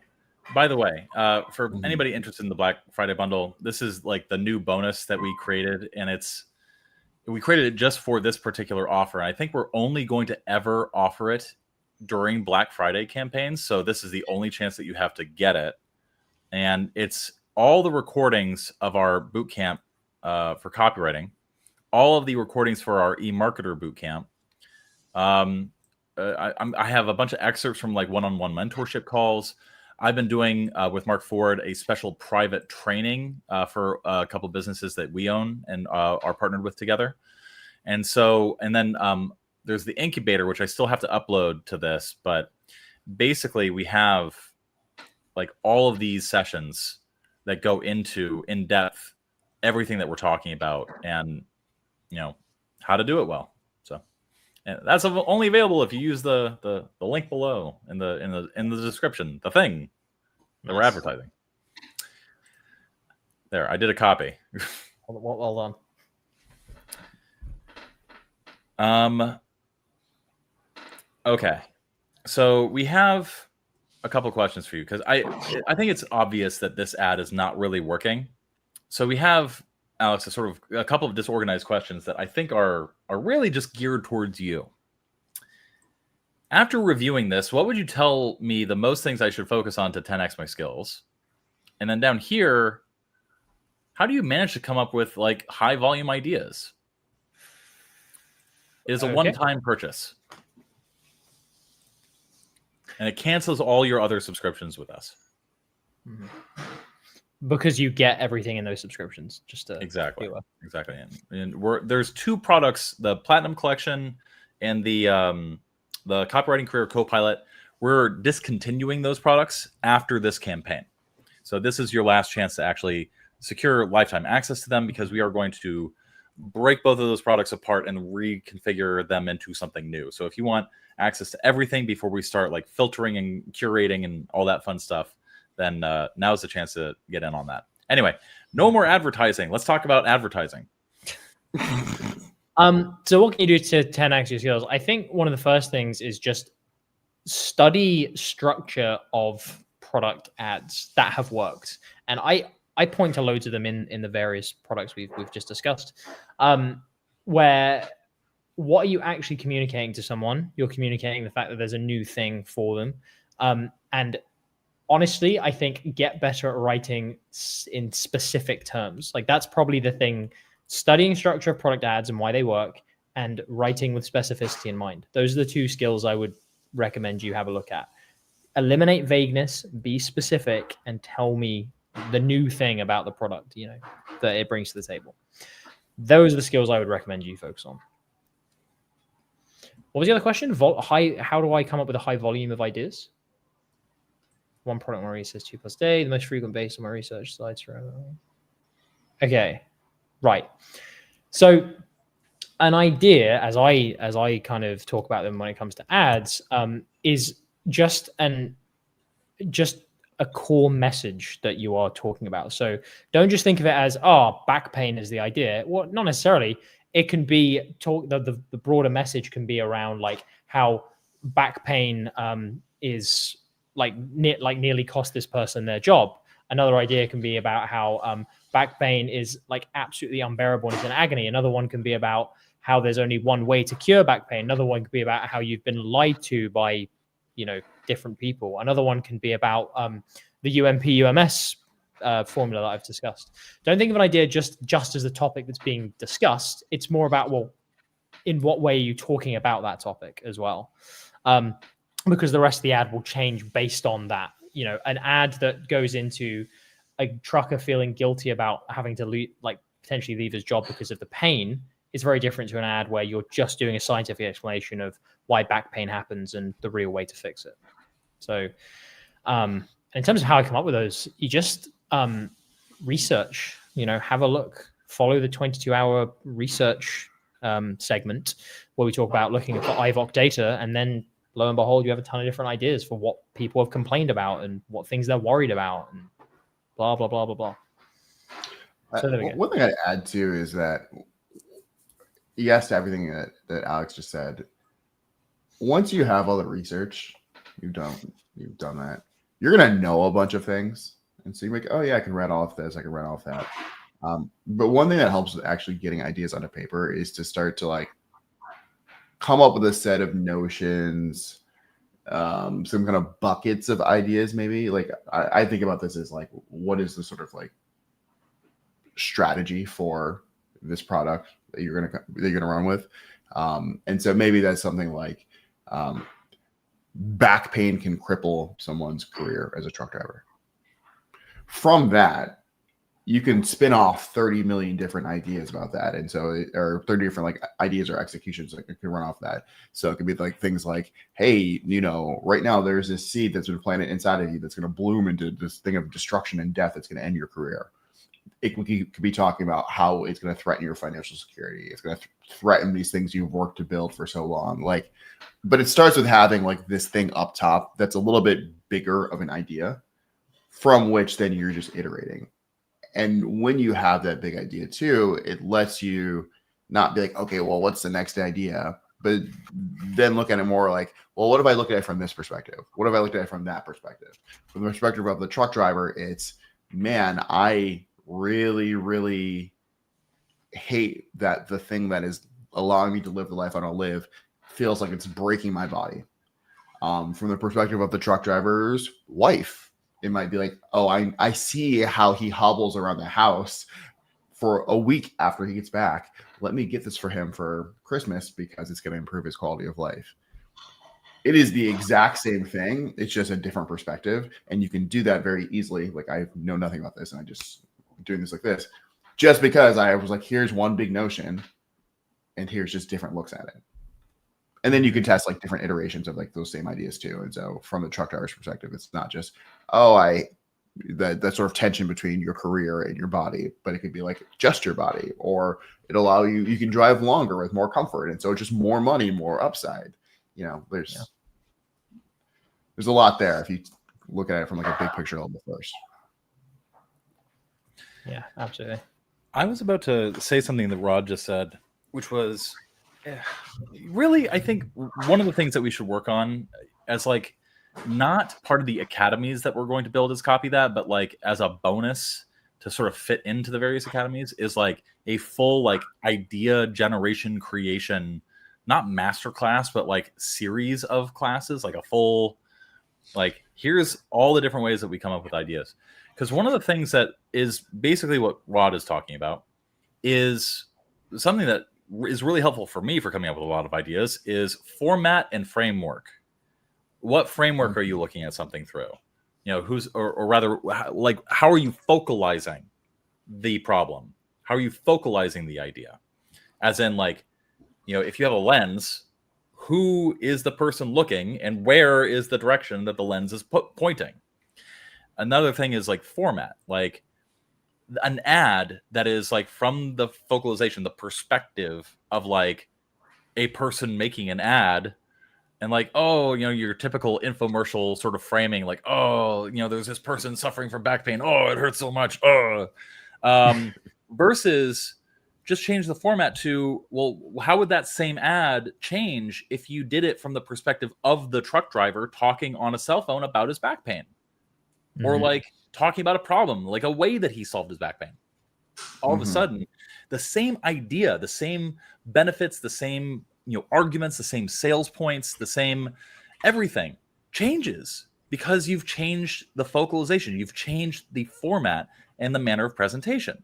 So I think that one of the things, Alex, I've been thinking about this for a while, like that I have been thinking about is like adding to RIOA to RIOA, adding F, like focalization and format, because having that, a clear sense of that, all of a sudden becomes very important when we're talking about like video ads or even video creative, because all of a sudden it's like you can have the same idea and the same all of that for, that. But then once you change the focalization, what Rod was saying, like the focalization of the truck driver, the focalization of the truck driver's wife, the focalization of the truck driver's boss, you can have the same ideas and the same persuasive techniques for all of those, but they're fundamentally different ads and all things worth testing.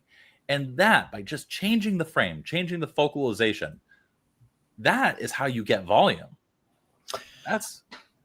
Yeah, for sure. And like for whomever has watched my creative strategy video, like I have my creative strategy grid and I have ideas and then I call them styles. So like what Sean's referring to as formats.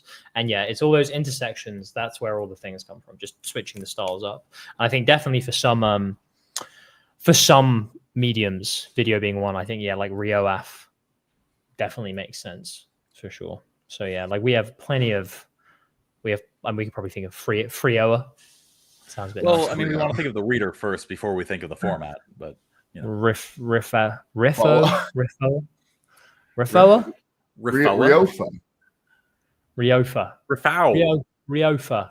Anyway, yeah.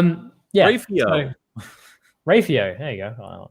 No, I mean, we need to change it so that it's Rufio, and then we can have anyway. So yeah, I totally agree. Like I go into a lot of that in my the creative strategy video, which I think is also in the Platinum collection. So you get that in the Black Friday bundle. Yeah, absolutely.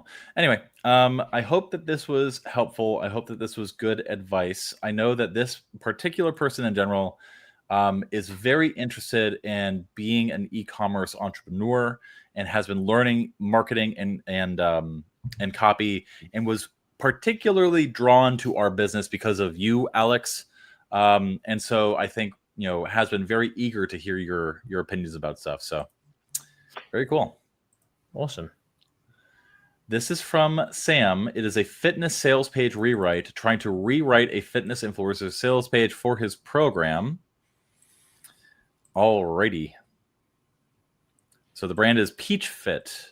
Target audience, people looking to lose weight and look better. Okay. Over the years, I've gained more and more experience writing for and consulting for fitness businesses. This person knows what I was referencing. Thank you.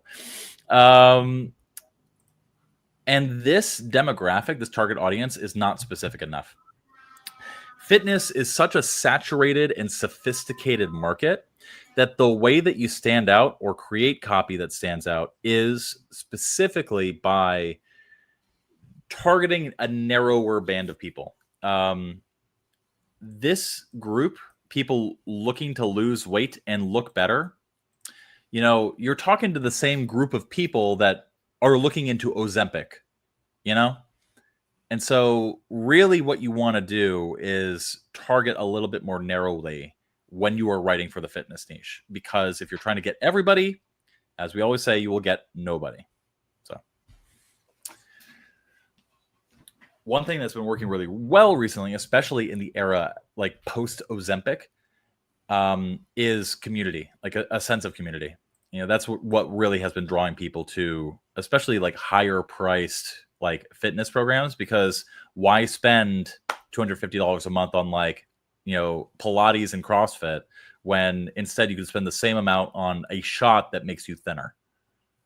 Like, so we, like, anybody who's writing for the fitness niche needs to start thinking about that, because what you're selling against is a magic pill. So, hey, just out of curiosity, have you seen anything? Is anyone running stuff that's like just very anti, like Ozempic type, like GLP-1s, like, yeah, fuck people who want the easy way out? Is that a thing yet? So no, because anybody who thinks that realizes that the group of people that they're selling to who thinks the same way is too small to be profitable.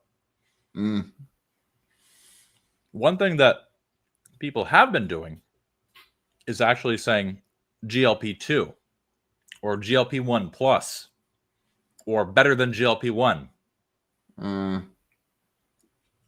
That's the angle that people have been taking that have been working. There's a famous copywriter, Paris Lampropoulos, and he and I were talking about that, like organizing a campaign, and they launched, after that conversation, GLP-1 plus, better than GLP-1. And it's really just like compounded semaglutide, like plus like other nutrients that are typically missing from your diet once you stop eating so much. So it helps with like some of the side effects that come with GLP-1. That's cool. Right. Good angle. Yeah, that's smart. So, anywho, when you're selling fitness too, the thing that you have to understand is fitness is like exercising sucks. Unless you're really into exercising. Exercising sucks. Nobody likes it. Or rather, it's an acquired taste, like Chinar or like, Malort or something like that.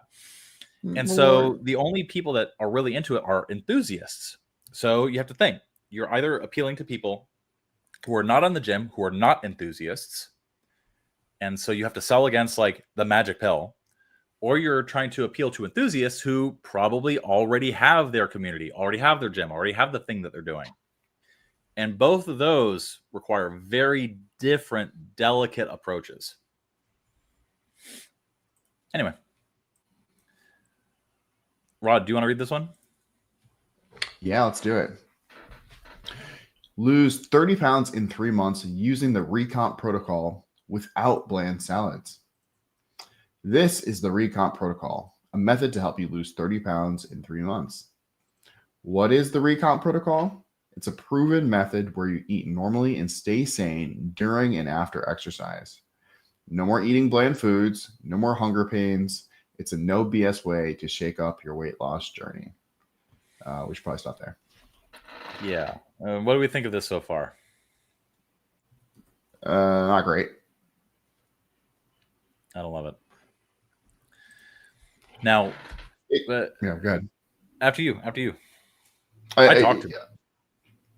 You do talk a lot, but we love your voice, and we love what you have to say.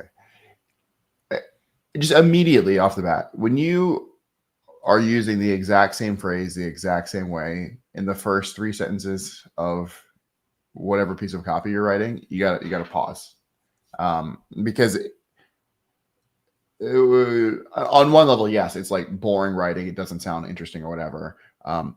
But one thing I think that also happens is that like you are writing for a thing, you person writing this, or people who have written other things, you're writing for a thing and you're like, oh my God, this thing is so great. But it's hard to talk about the thing. It's hard to break down the thing. And so you use like the name of the thing as a crutch to represent all of the value of said thing and how great and wonderful and like how much ingenuity has gone into it. And you forget that no one else in the entire fucking world knows what the hell this thing is or why it matters. And so if someone knew what the recomp protocol was and why it was so transformational and why it was so amazing, they would feel hype as hell when you use that 3 times in the first 3 sentences of this thing. But no one knows what this is. And so when you say recomp protocol, effectively, it's the same as you saying gaboosh, you know? And so before you start, like, I think on one level, it's okay to try to like use a fancy sounding name as a source of intrigue, but you cannot substantiate that intrigue with the exact same thing over and over and over again. And so I think just off the bat, it feels like you're saying a lot of nothing other than that there is a method to help you lose 30 pounds in 3 months, and that it's proven, and that it does the same thing that everyone else says that their program does. And that's pretty much it. So we got to kind of go back to the starting board with this one. Yeah, I agree with that. And also I agree with this particular comment as well. Yeah. And echoes, I would, motifs, repeated phrases and structures. I think that they're good if they're like across sections, like if there's enough copy in between repetition. This recomp protocol, this is what's called a unique mechanism. You're trying to advertise this benefit. You're promising this using this unique mechanism of the solution. And that's different from the unique mechanism of the problem, which is advanced copywriting theory that you don't need to worry about. This format of headline is the most conventional, bland salad of headline formats that exists. How to get this benefit using this method without this drawback. It's as old as time itself. We've seen a dip in terms of its effectiveness because it is so cliche. Everybody has learned to recognize that syntax. It still works, just not as well. The problem comes with the mechanism. If, like what Rob was saying, if a person doesn't already know that mechanism, the mechanism holds no weight.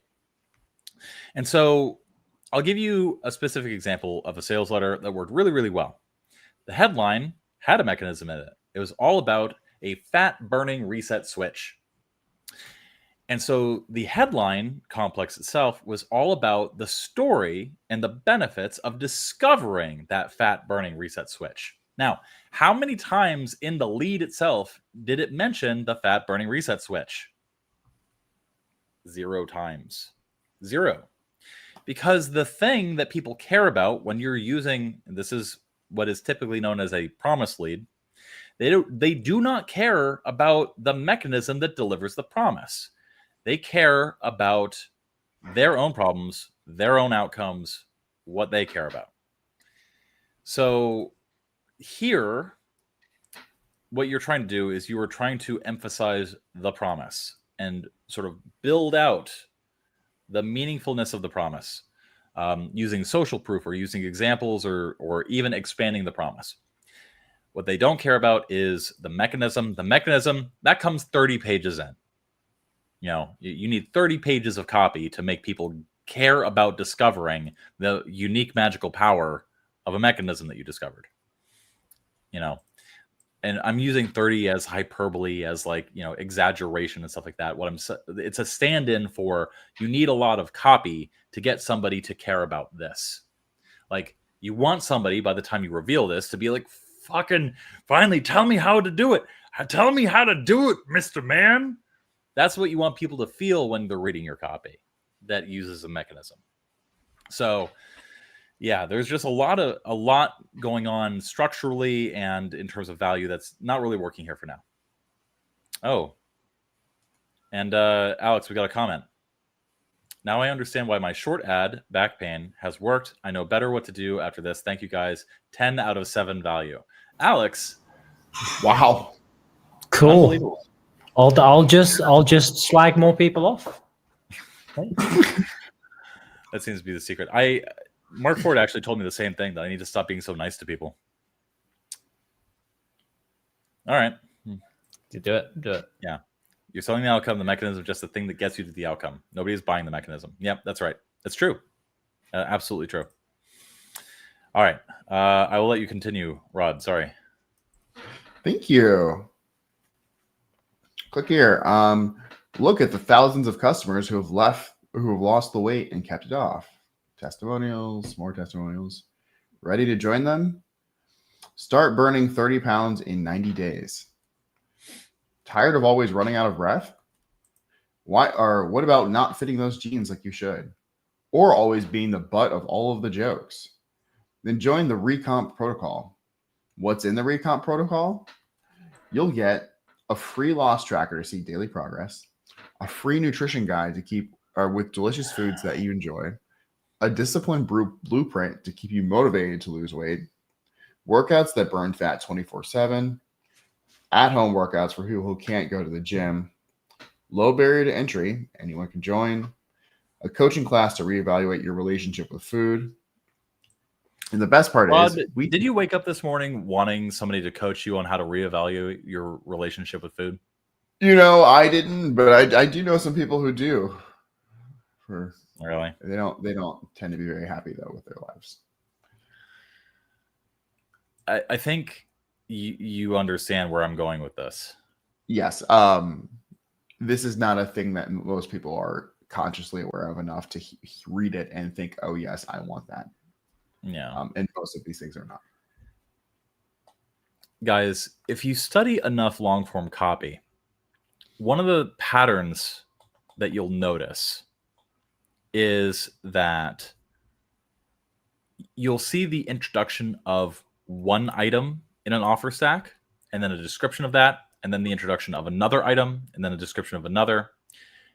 It is very rare, stupendously rare, to find an offer that works that just simply lists out the things that you get so quickly. Now, why is that? Why do long form sales letters waste so much time? Get to the point, Mr. Long Form Sales Letter Man. The reason why long form spreads out offers like that before giving a recap 80 pages in, again, hyperbole, is because when somebody who's interested in learning, losing 30 pounds in 90 days, guess what? They want that outcome quickly, and they don't want to work hard for it. When somebody sees this list of things that they get, what they read it as is a list of things they have to do to get the outcome. To acquire customers, especially for novelty products, SaaS, coaching programs, online sales, niche products, ecom, sales letters for financial newsletters, diet plans, you as a copywriter and a marketer need to make the thing that people can buy feel like a black box with a button on top. And when they press the button on top, they get the outcome. That's what we're trying to do here. And you can be as revelatory, you can expose as much as possible, as much as you want, but that is ultimately the feeling that you're trying to communicate to people. Black box, button on top, outcome comes out. When you're selling financial newsletters, the financial newsletter is just the vehicle. You hide the fact that it's a newsletter for as long as humanly possible. What you're selling is the black box, an idea that has a button on top, and whenever you press that button, money spits out. Here, because you're selling coaching, weight loss, etc., it's a black box, has a button on top, and whenever you press it, you lose 30 pounds. That's what you're trying to make somebody feel with copy of this type. When you're selling products of this ilk, different products, different situations, yada, yada, it changes. Context changes. Not everything is ever absolutely so. But this is the big problem that we're running into here. I go to this and I'm, listen, I look down at myself. I'm not happy with how my body looks. I actually could probably use losing 30 pounds, thereabouts. But I get to this as somebody for whom this offer is probably perfect for. And I go, that looks like a lot of work and a waste of my time. I don't want it. And I think there's something even more fundamental here.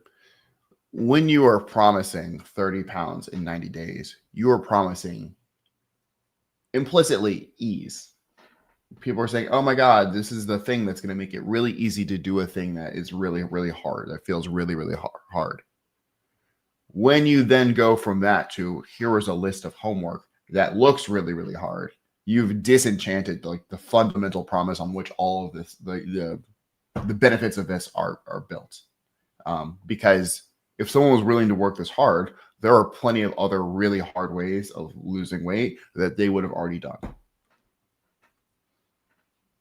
Yep. Oh, do you guys feel like we need to push on a little bit more, or are we done? I think I'm good with this one. Yeah. Like this. Thank you. Next. I was this. I know how you feel. Like this needs to be expanded. This is like 3 pages of copy that is 3 lines, and it needs to come way earlier. Man. All right, let's press on. We actually only have a few left. Oh shit. We might even be done within the next 25 minutes. Oh my God, that is the goal. That is the goal. I'm so tired. I had until 6 o'clock, and then I only have a few hours to actually finish the sales letter for our Black Friday campaign. Link in the description below.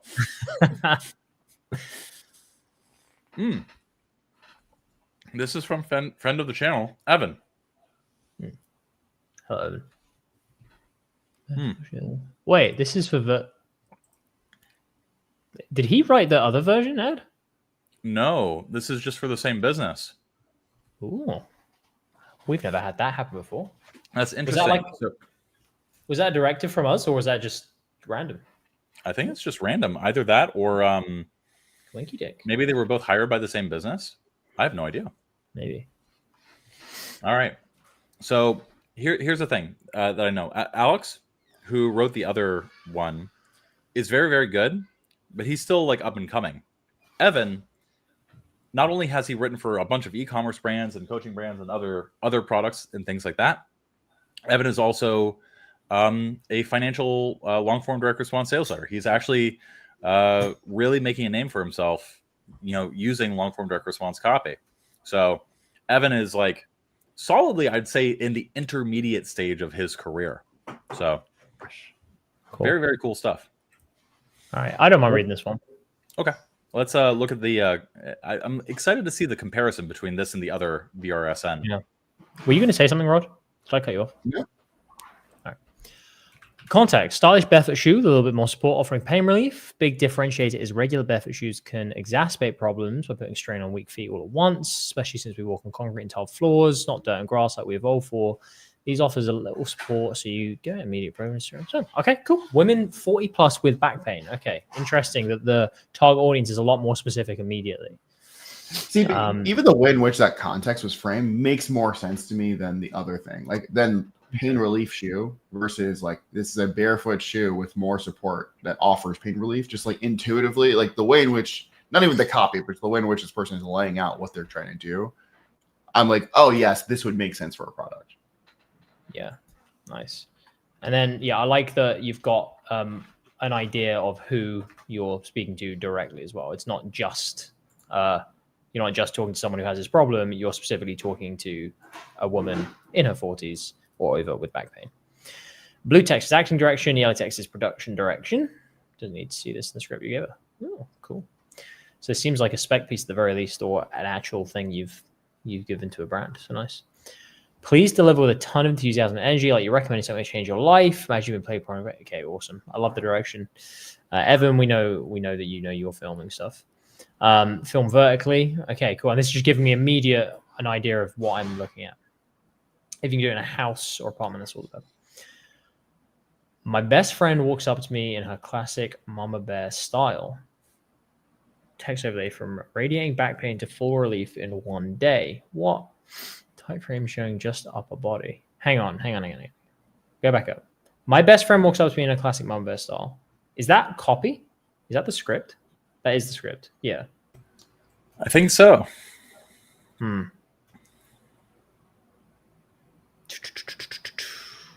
What is this? Is this a video ad? Yeah, I think so. Add one video ad. I'm not in love with this immediately, Evan.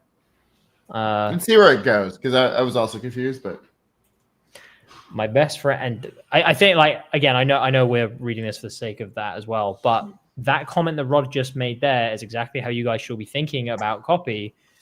If someone is sitting there going, I'm confused, they're just going to stop there. They're not going to go, I'm confused, let's see where this goes. They're just going to go, I'm going to stop. Here, let me read it, because I think I can intuit the way Evan intends it. yeah. Imagine, okay, guys, imagine that I am a 40-year-old soccer mom. And what you're seeing on screen right now is the actual ad that you would see scrolling through on Facebook. All right, hold on. No, I have to do this. There we go.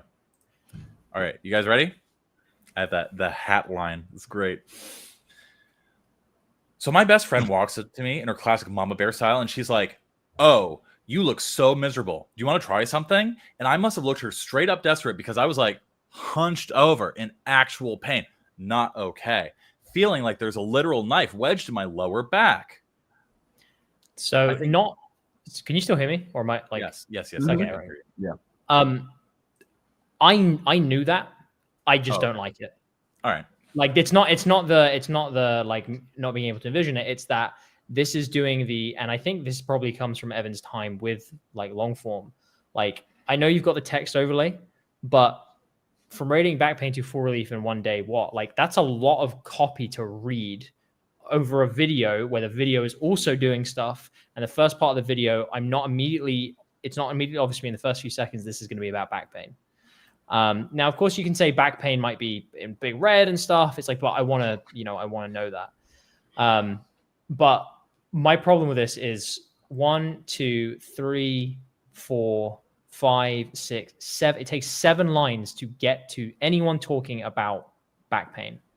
And it doesn't matter how nicely written this is, and the style is nice, and I can totally imagine it.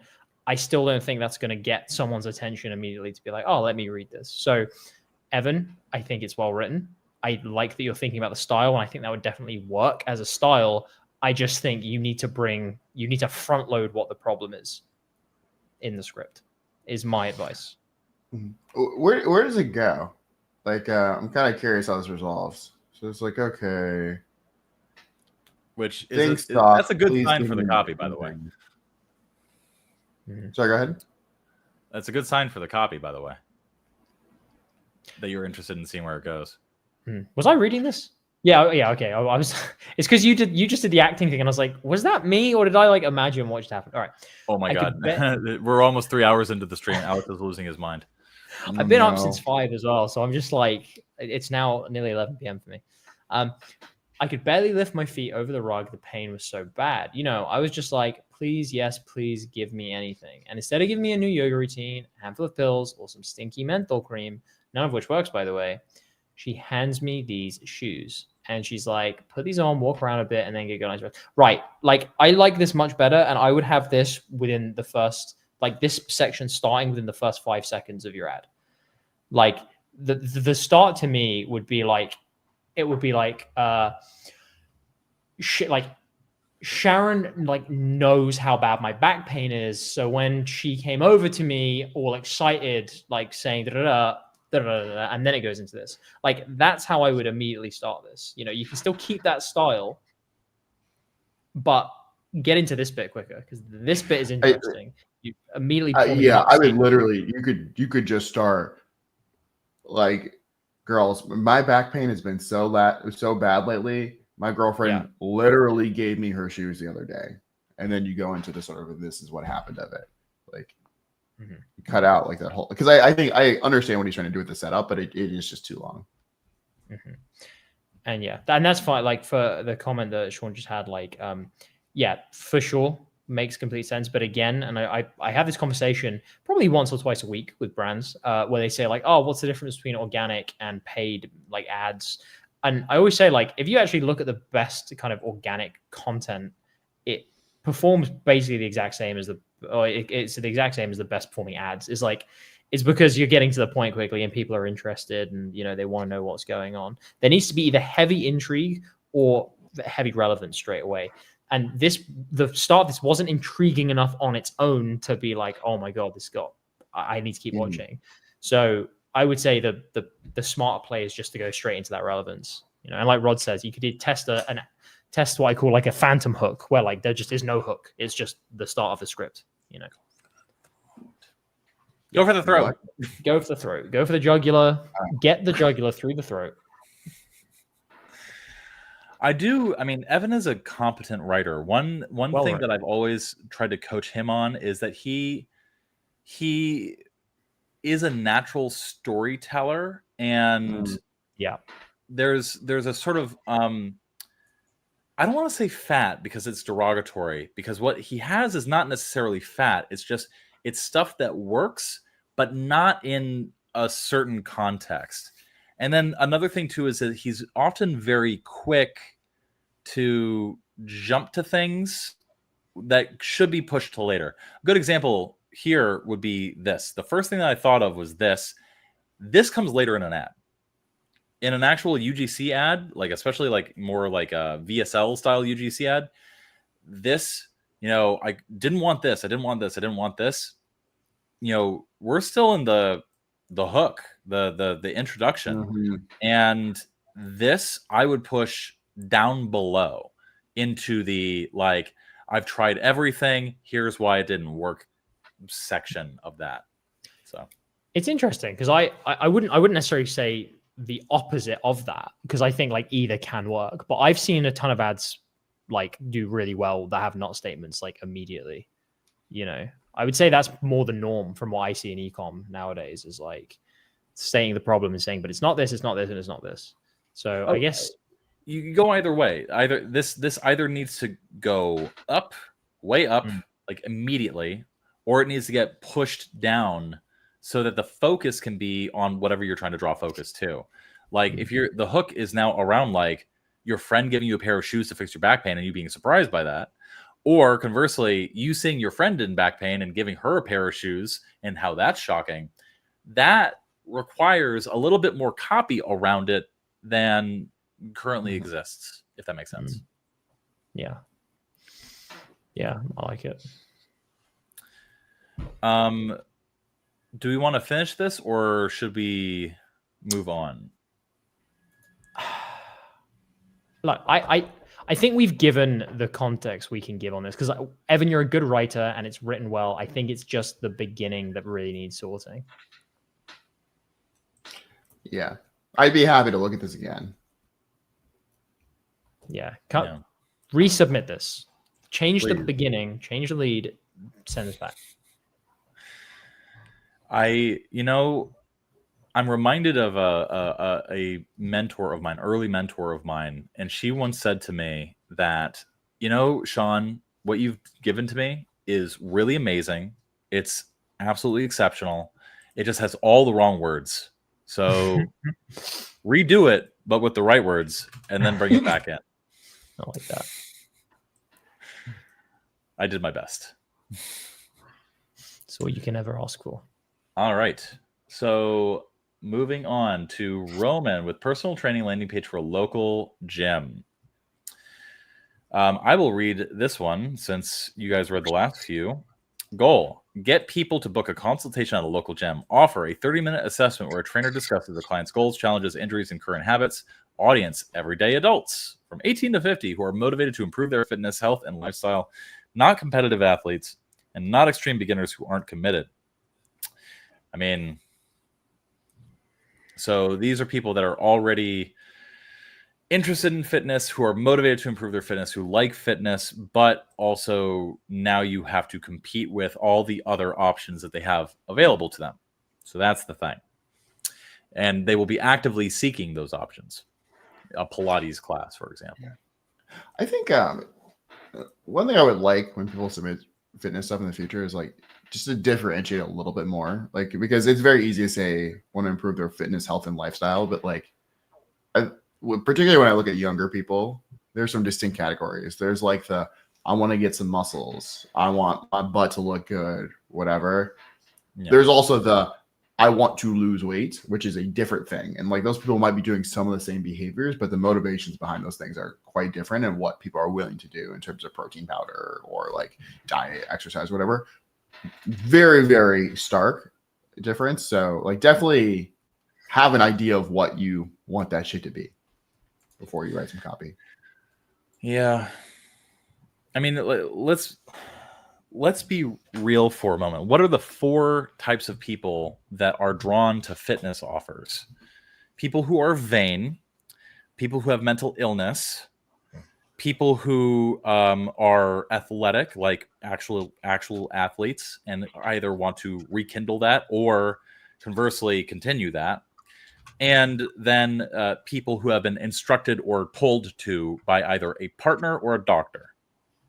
That's basically it.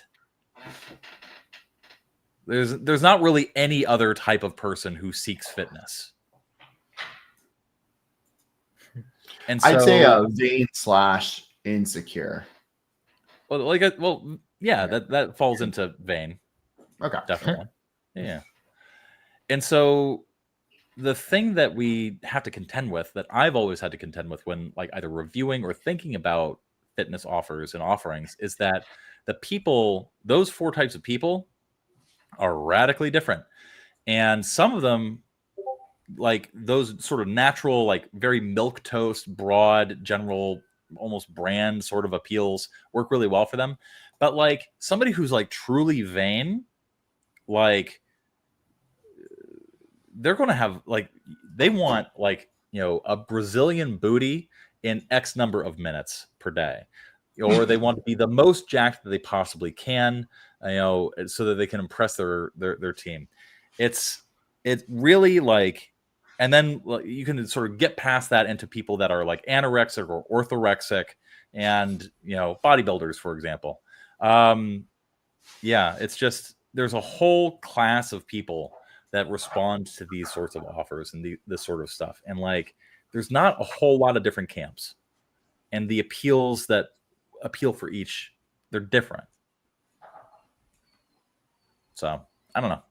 Just something I've been thinking about for the last 7-8 years. I've been looking at fitness stuff. So yeah. 11 out of 7 Brazilian booty. Yeah. I don't know.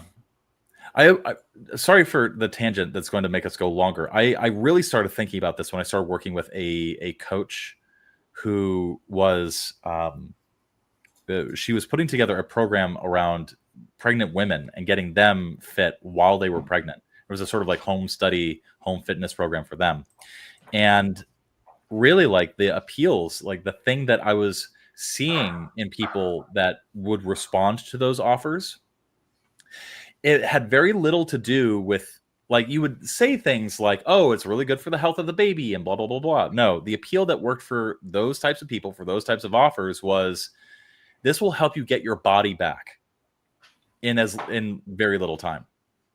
The appeal to, you know, sell pregnant women on a fitness course was the fact that, like, you for 9 months feel like you do not own your body. And also you feel yourself transforming into this thing that by month number 9, you don't feel great about most of the time. And so the appeal that worked really, really well is to basically, again, appeal number 1, vanity. Help them get their body back. So just, again, things that I observed. Anyway, desires, these things. Vanity, expert guidance on form, fast, reliable results, pains, progress plateaus, uncertainty. Yeah, again, a lot of this stuff I don't know if I would necessarily agree with, but I'm just going to trust this person's research. You know, I'll pretend that this is the case and that I don't have any other additional insight into this. Idea. Start making consistent progress towards your fitness goals with personalized guidance from an experienced trainer who notices subtle mistakes, corrects your form immediately, and adapts your program in real time. Again, if we were to go to the 4 camps that I listed, you know, people that were told to by their partner or a doctor, you know, people who are vain, people who have mental illness, like, what would this appeal to? Whom would this appeal to? Mm-hmm. The former athletes, maybe. I don't know. What do you guys think? Yeah. I'm just kind of like, You go ahead, Alex. no, so I'm trying to like imbibe this and just think, because I remember reviewing a Whetstone Wednesday piece once where it was an email about this kind of stuff, and I was just thinking like, who is this for? I was trying to put myself in the shoes of the person who I think this is for, and just go, yeah, but if I'm that kind of person, like, surely I don't really care about the words you are saying. And that's the same vibe I'm getting from this. It's like, these words just aren't in my wheelhouse. They're not in my view right now. I don't care about them. And that's my biggest problem is like, I'm not saying it's badly written as such. It's like, I can see decent copy things trying to happen here. It's just that it's a value problem for me, I think. I guess that's it at its core, which links back to exactly what you've been saying, Sean. Yeah, and I think this is a good comment too. What makes us unique? Every fitness coach says the same stuff because they think that they need to say the same stuff, but they haven't. They say the same stuff because they haven't thought critically about the types of people that respond to fitness offers. Yeah. And, you know, who's the person who's been training consistently but not seeing great results? Vain people? Athletes, maybe? Or people with a mental illness? Like, seriously. And so, if those are the three people that you're speaking to, the only possibilities, because it's not going to be the fourth camp, the people that, you know, their partner or their doctor told them that they need to get to lose some weight or they will die. That's not this person. They ain't training consistently. So it's going to be the vain person, the mentally ill person, or the athlete. So if that's the case, reach any fitness goal faster with expert guidance at every step. Do those three people feel like they're missing this? That this promise would appeal to them? That this is what they want? I don't know. Yeah. I don't think so. Alex, it's exactly like what you're saying. Like, if you inhabit those, like, imagine you're an extremely vain person who wants to be as jacked as humanly possible. Would this appeal to you?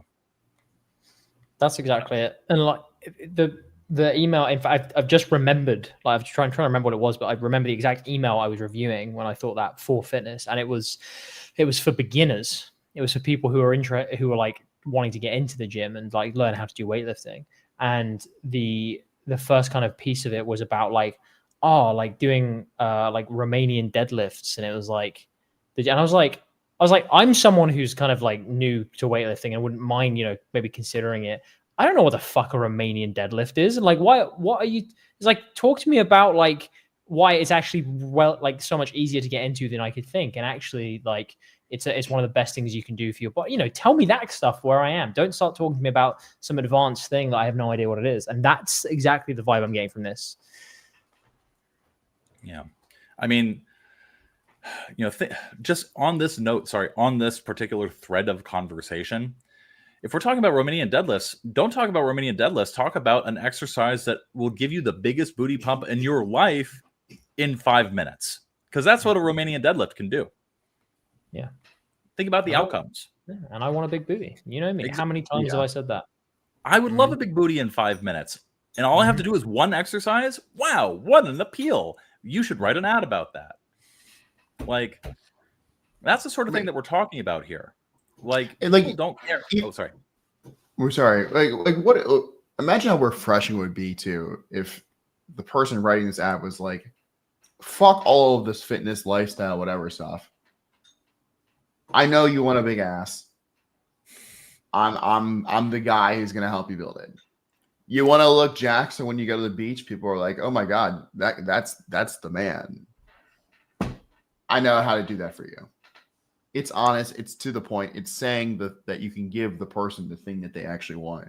And you can write a different version for the person who wants to, you know, who's flirting with the idea of getting into powerlifting, who wants to, become fit again after, a decade of being a couch bum. Like, just if we could stop trying to talk to everyone, we could be honest to people about the things we can give them that they actually want, and they would like us more for it and be faster to buy from us.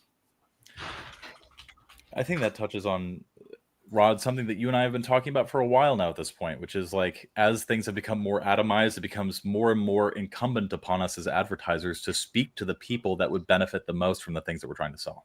So. Yeah, I think one of the big learnings from probably the past decade of brand advertising, but more so these days too, is just like, when you get specific, it's like, you don't have to talk to everyone to talk to everyone. When you talk to small groups of people, those people fuck with you, but also those people will then talk about you. Mm-hmm. And then other people will hear about you, and they may agree, they may disagree, but that is still conversation being had about you.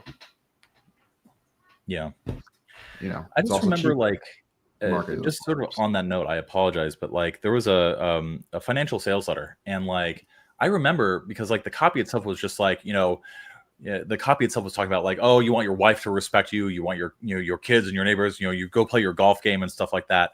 And this person had come in and read that copy and was just like, this is clearly appealing to a man. It's probably not going to appeal to a woman. And when we looked at our list, and it was 45% women who had bought off that. Exact same concept. Like, I think people get a little too caught up and afraid to be ultra specific. So, yeah. Anyway, are your workouts leaving you frustrated and showing little progress? Discover the real-time adaptation system to help 367 people reach any fitness. What? I don't even understand this. Any goal. Well, so half of the people, their goal was just to like get off the couch one day. So they did technically help them with that fitness goal. So they can't make that claim.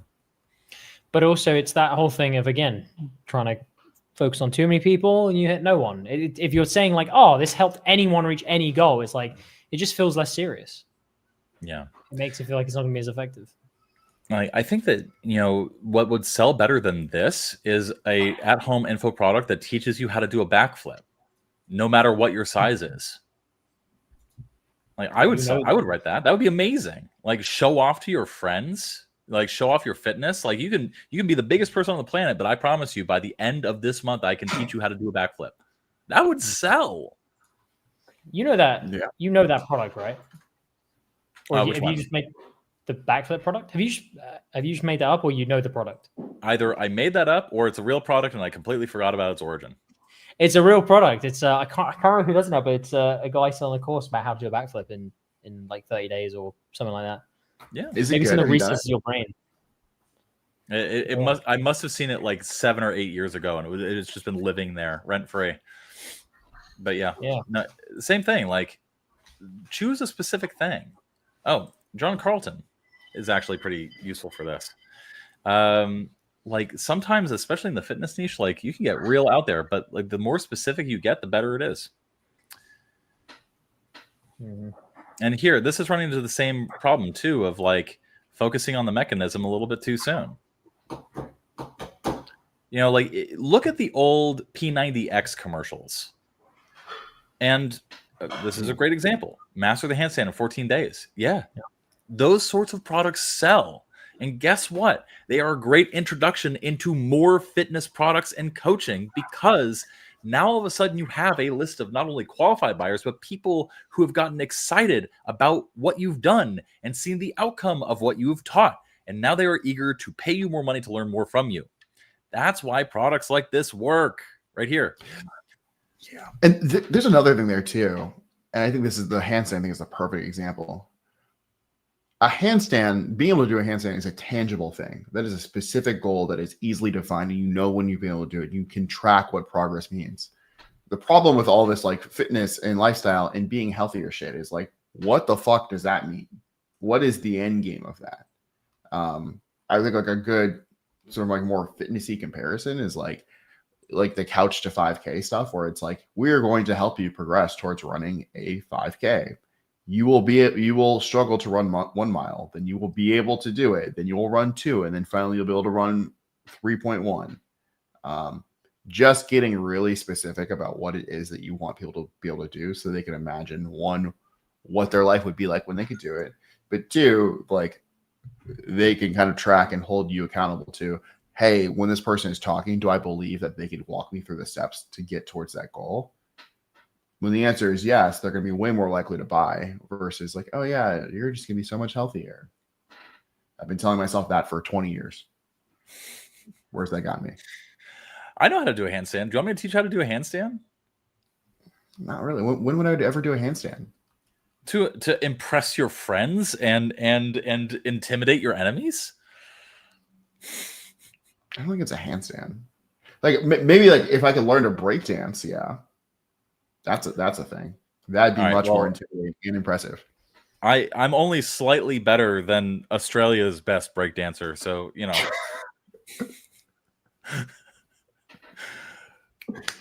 Olympics reference. So timely. such a trendy reference. Such a trendy joke. That joke is only how many months old is it? 15 months old. Yeah, I was joke. gonna say, more than that. Oh man. Anyway, so a lot of what we're talking about is like talking around how, like, something like this. It doesn't matter whether your goal is to lose fat, build muscle, or simply improve your health. It's too vague. Pick one. Stop being a fucking coward. But also, it does matter. Like, if we were being honest about like what the training, what the whatever looks like, if your goal is to lose fat versus your goal is to build muscle, what we're going to tell you should be doing is going to look really different. The stream is not live. No, the stream is not live. The stream is recording. Ray gun memes in almost 2026. Yeah. Sean's hey, been waiting. Rod, handstands are good for bone density, apparently. Would you like hey girl, got soft bones? I mean, they're only good for my girlfriend would tell you that I need to be a little bit less dense. So I should shy away from the handstands. Womp womp. Alex, what were you saying? I think I was just going to make an awful joke. So let's move on. No, we're at the stream part of the stream where like all I care about is good jokes. Well, I think it was something about how handstands help with bone density, and I was like, yeah, but surely only in your arms, because they can't help the bone density. Your legs are dense because you're always stood. You're always doing a handstand on your legs. So. So if your feet were actually hands, you'd be doing a handstand all day.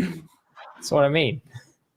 Yeah. So I'm just saying, like, you know, my legs are dense enough. Let's just move on. Are we done with this one? Are we on the next one? We've moved on.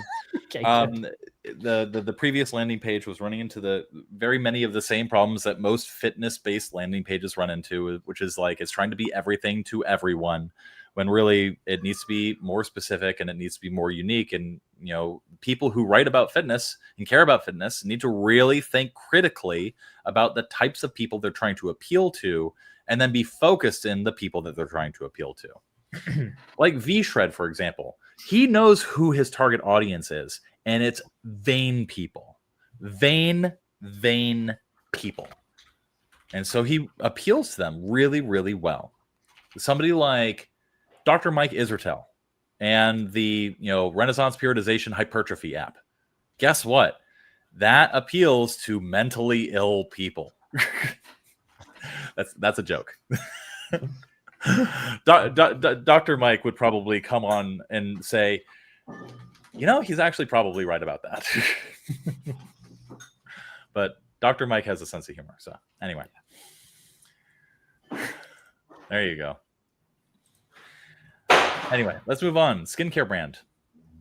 This is a Facebook ad copy for a new skincare brand. Originally, the founder has launched her products promising benefits like hydrated skin and even tone. Apparently, it was just another skincare brand until I read the founder's story. She had created the products to heal her skin after she went through bouts of grief when she lost her best friend. Interesting. You know, I do know that there's a strong correlation between like cortisol, stress hormones, and skin health. So that's very, very interesting. Stress is research. for you? Huh? You're saying stress is bad?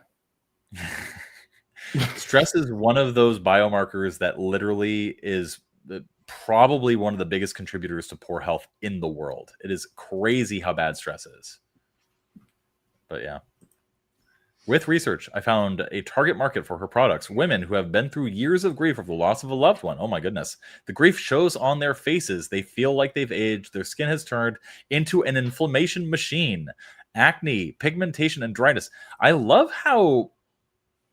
Listen, I feel like the copy of the context is more provocative and interesting than the copy of the ad we're about to read. I was going to say, you can tell they've actually like researched and gone into this because I like how they're explaining it. Yeah. I really hope that they say things like your skin has become an inflammation machine. Like, oh my God, that's provocative and interesting. I don't know what it means, but I like it. Acne, pigmentation, and dryness are issues they notice. They want a simple 3-step skincare ritual that's easy on the budget and feels good, and combined that data with her story. Some details are made up. The overall story is true. What you say here instead, if you want to get by compliance, is that the overall story is true, and some details are hypothetical but emotionally true. That's how you get by compliance. Wow. It's a pro move. Listen, the first person you have to persuade, aside from your supervisor or boss, is the legal editor. I've used the story lead and took inspiration from some story-based ads I came across on Facebook. The objective is to introduce her product line and, of course, to get people to click on the link into her store. I'd love specific suggestions about the weak spots. Cool. Description. I was shocked how grief had wrecked my skin, but when I started a therapeutic skincare routine... Ritual. Just use the word ritual. Just trust us. You'll sell more skincare products if you just use the word ritual, at least for the next few years. Then it will change. But for right now, ritual is the way to go. That's the framework. Anyway, ad copy. Do one of you guys want to read this, or shall I sort of inhabit the body of like a older, grief-stricken, cracked skin woman? I want to hear your grief. Yeah, 3 or 4 of those things are true, so do it. All right. 5 years ago, losing my best friend broke me. The grief started a cycle of stress that ruined my skin. 5 years later, I stood in front of my bathroom mirror. I almost didn't recognize the haggard-looking face staring back at me. I'm just going to stop there. Imagine if instead of this ad started with, I don't even recognize the face in the mirror anymore. Boom. Just in media res, just right in. Straight in. You have all the time in the world to explain how grief and this loss like affected all that stuff. You only have that time after you've hooked somebody. Yeah. And it's so funny how we just give the same advice for hooks because people really do not get it. And it's so crucial to get right. Yeah. So let's not have another 20-minute session where we re-explain how hooks work, but let's push on. My eye bags had turned dark. I had pigmentation around my mouth. My cheeks were dotted with acne. Again, and I sort of made a joke about this, like it was a little flippant about it, but my skin has become an inflammation machine, is more compelling to me than this. Yeah. Why is that? It's because it's unique. Every asshole selling a skincare product on the planet says this. Yeah. Only you have said this, have framed it in this way, have made me start thinking about this way. There's something mechanistically about it too, where it's like, there's something about like, these are observations. Eyes are black. Pigmentation is there. Cheeks have acne. But when you talk about someone's skin, as something that is happening to them, that is continuing on, that there is something built into the way in which you exist at this moment that is continuing to function even through all of the grief. It is no longer just, oh, it's there. There's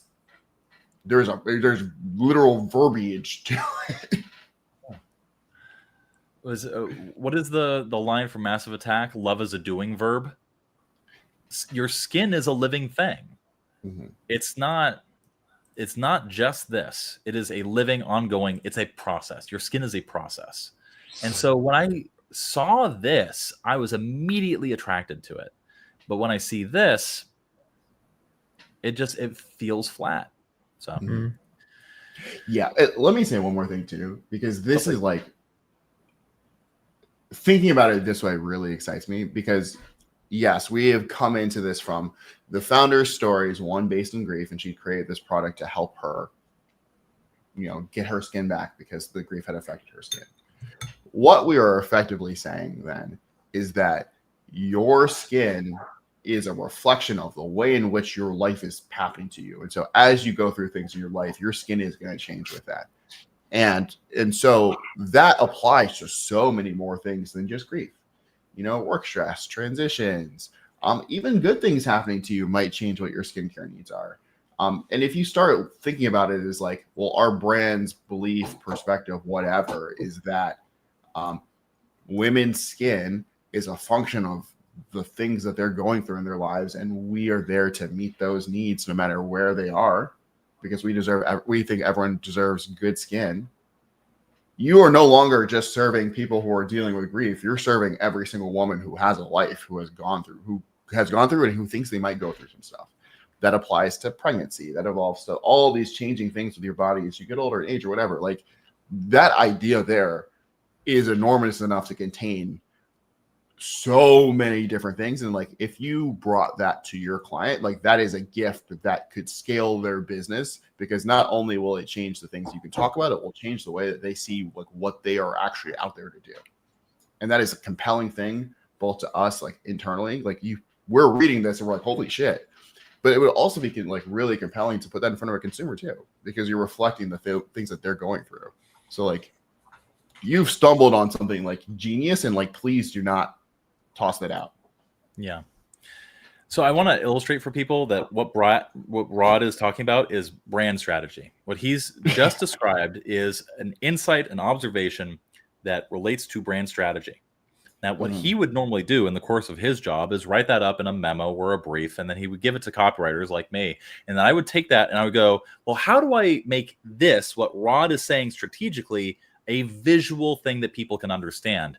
And then I would go in a pitch meeting with other copywriters and creatives and things like that. And I would sit there and I would go, okay, picture this. A woman is walking down the street, and all of a sudden, like, a huge cloud of smog, like, smacks her in the face. And then all of a sudden, a crying baby whips through the air and smacks her on the other side of the face. And then all of a sudden, like, an angry husband is just like, stuck, and he's just yelling at her. And then, like, you have all these different things that are coming at her skin, and then she sprays it with the thing, the ritual, whatever.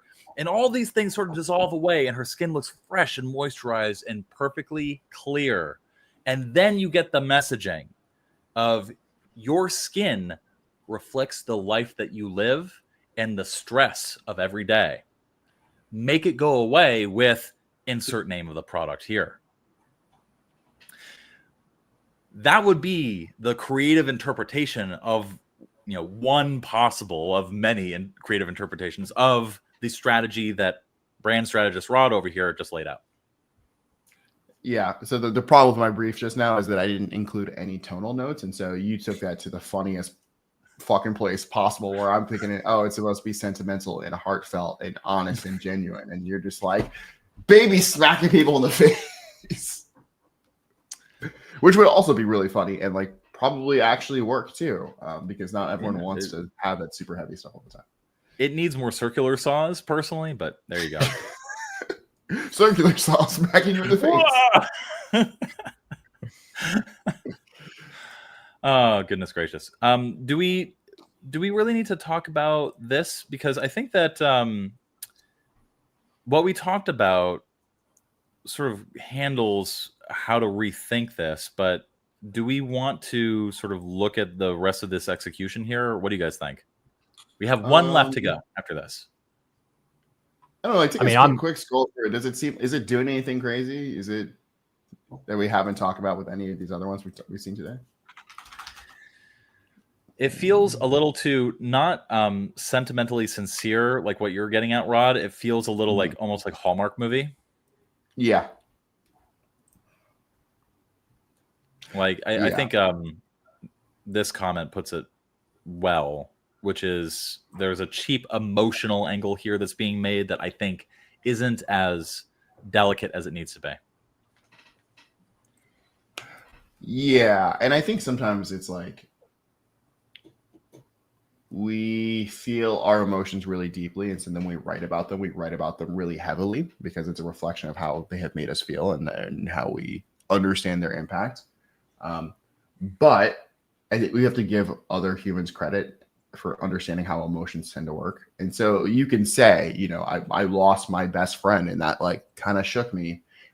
And other people will understand that without you having to like detail all the ways in which you didn't sleep properly for 17 months, you know. Just give the reader a tiny bit of credit. Yeah. Like this, you know, going into the story and stuff like that. It feels right now, it just feels inauthentic, I guess is what I would say. So, yeah.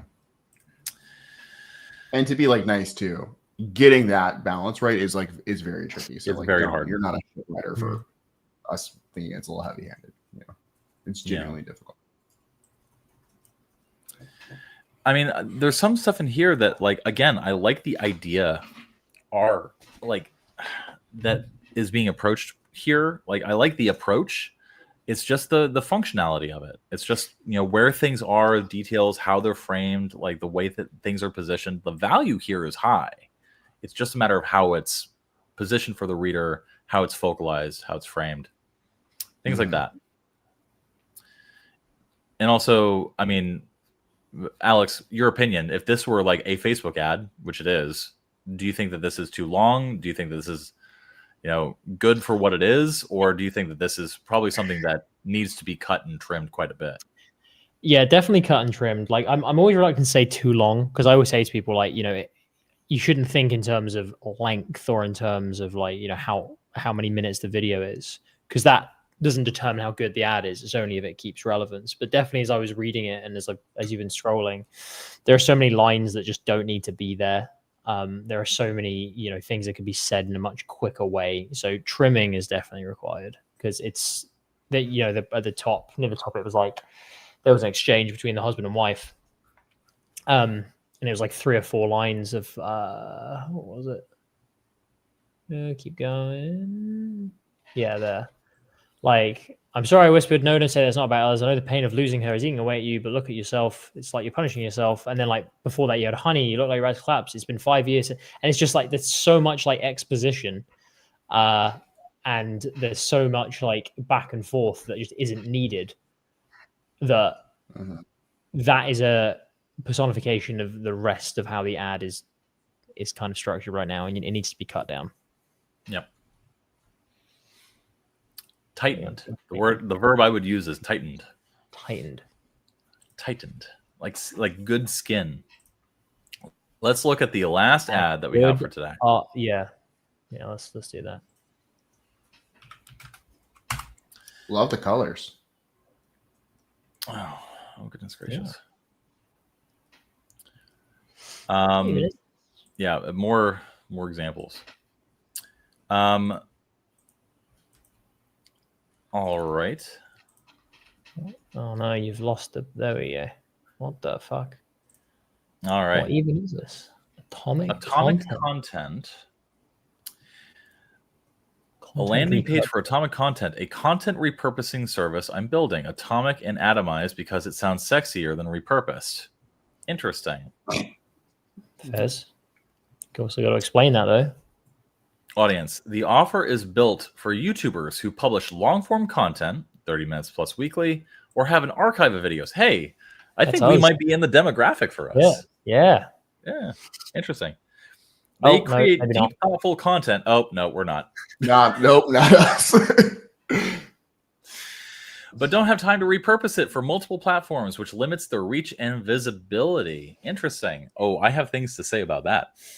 They are not entertainers. They have something to sell, a product, a service. Their content exists to drive revenue, not just rack up views. Oh, I have so many things from my own personal experience to say about this and the utility of spreading content across platforms, because 99.9% of the time, it does not work at all in any way. Mm-hmm. Yeah. Mm-hmm. Man, this landing page is written for a warm audience already familiar with my content, brand, and terms like atomize your content. Okay, so this person is clearly building a personal brand around the utility of this concept, content marketing, social newsletter, to a landing page. Extra, I'm antagonizing AI generated content. Cool. I want to attract people who know slop when they see it. Cool. My ideal clients are creators with a strong personal brand. Their tone, personality, and thinking are core to their business. Love that. Okay. Now, here's what I will say about this business before we even look at any of the copy. There are a number of creators and clients who will happily pay for this for the same reason that a lot of business owners will pay for SEO, even though their business doesn't need SEO. They think that they need it, and they think their reputation depends on it. I've worked with actually many businesses recently, in the last couple of years, that massively overspend on social media when other channels are way, way, way more effective for the cost that they're actually spending. Listen, go to Jay Altucher on Instagram, and look at his reels and look at the engagement of those reels. Here's what it is. He has had a podcast for like the last 10, I would say 15 years. It's a really good podcast. He gets amazing guests on that podcast. And all the clips that he has taken from that, as we were building his business, and I was a copywriter for his newsletter and information publishing business. Listen, the one thing that we found was that his buyers did not come through that. It was almost a non-monetizable channel. People that did buy didn't know him through that channel.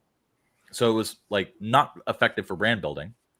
And then 3, we were spending a lot of money to do it at his behest because, again, people operate under the presumption that social media is a thing that they need, even though they don't.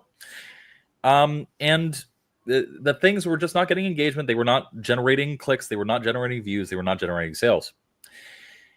That's just one example in a microcosm. I can think of so many other businesses and businesses where I've seen people do it to varying degrees of finesse, success, or skill. It just doesn't work. For most businesses, the vast majority of businesses, this just doesn't work. But people are willing to pay for the service because of almost vanity and reputational desires. Alex, has that been your experience too? I know that you've had some experience with this. Yeah, I think whenever you think of someone who wants to get their image out there, the thing you always have to contend with is that they're not doing it for the revenue, which I know sounds counterintuitive. They're doing it because it makes them feel good. No. It's vanity. It's vanity metrics. We've spoken about it many times before. So yeah, I would completely agree with what you're saying. It's the number of CEOs and entrepreneurs I know who are obsessed with just getting their name in like digital magazines or getting on a podcast or wanting to get a really nice video made just so they can show their fucking entrepreneur friends in a group chat what they've been doing.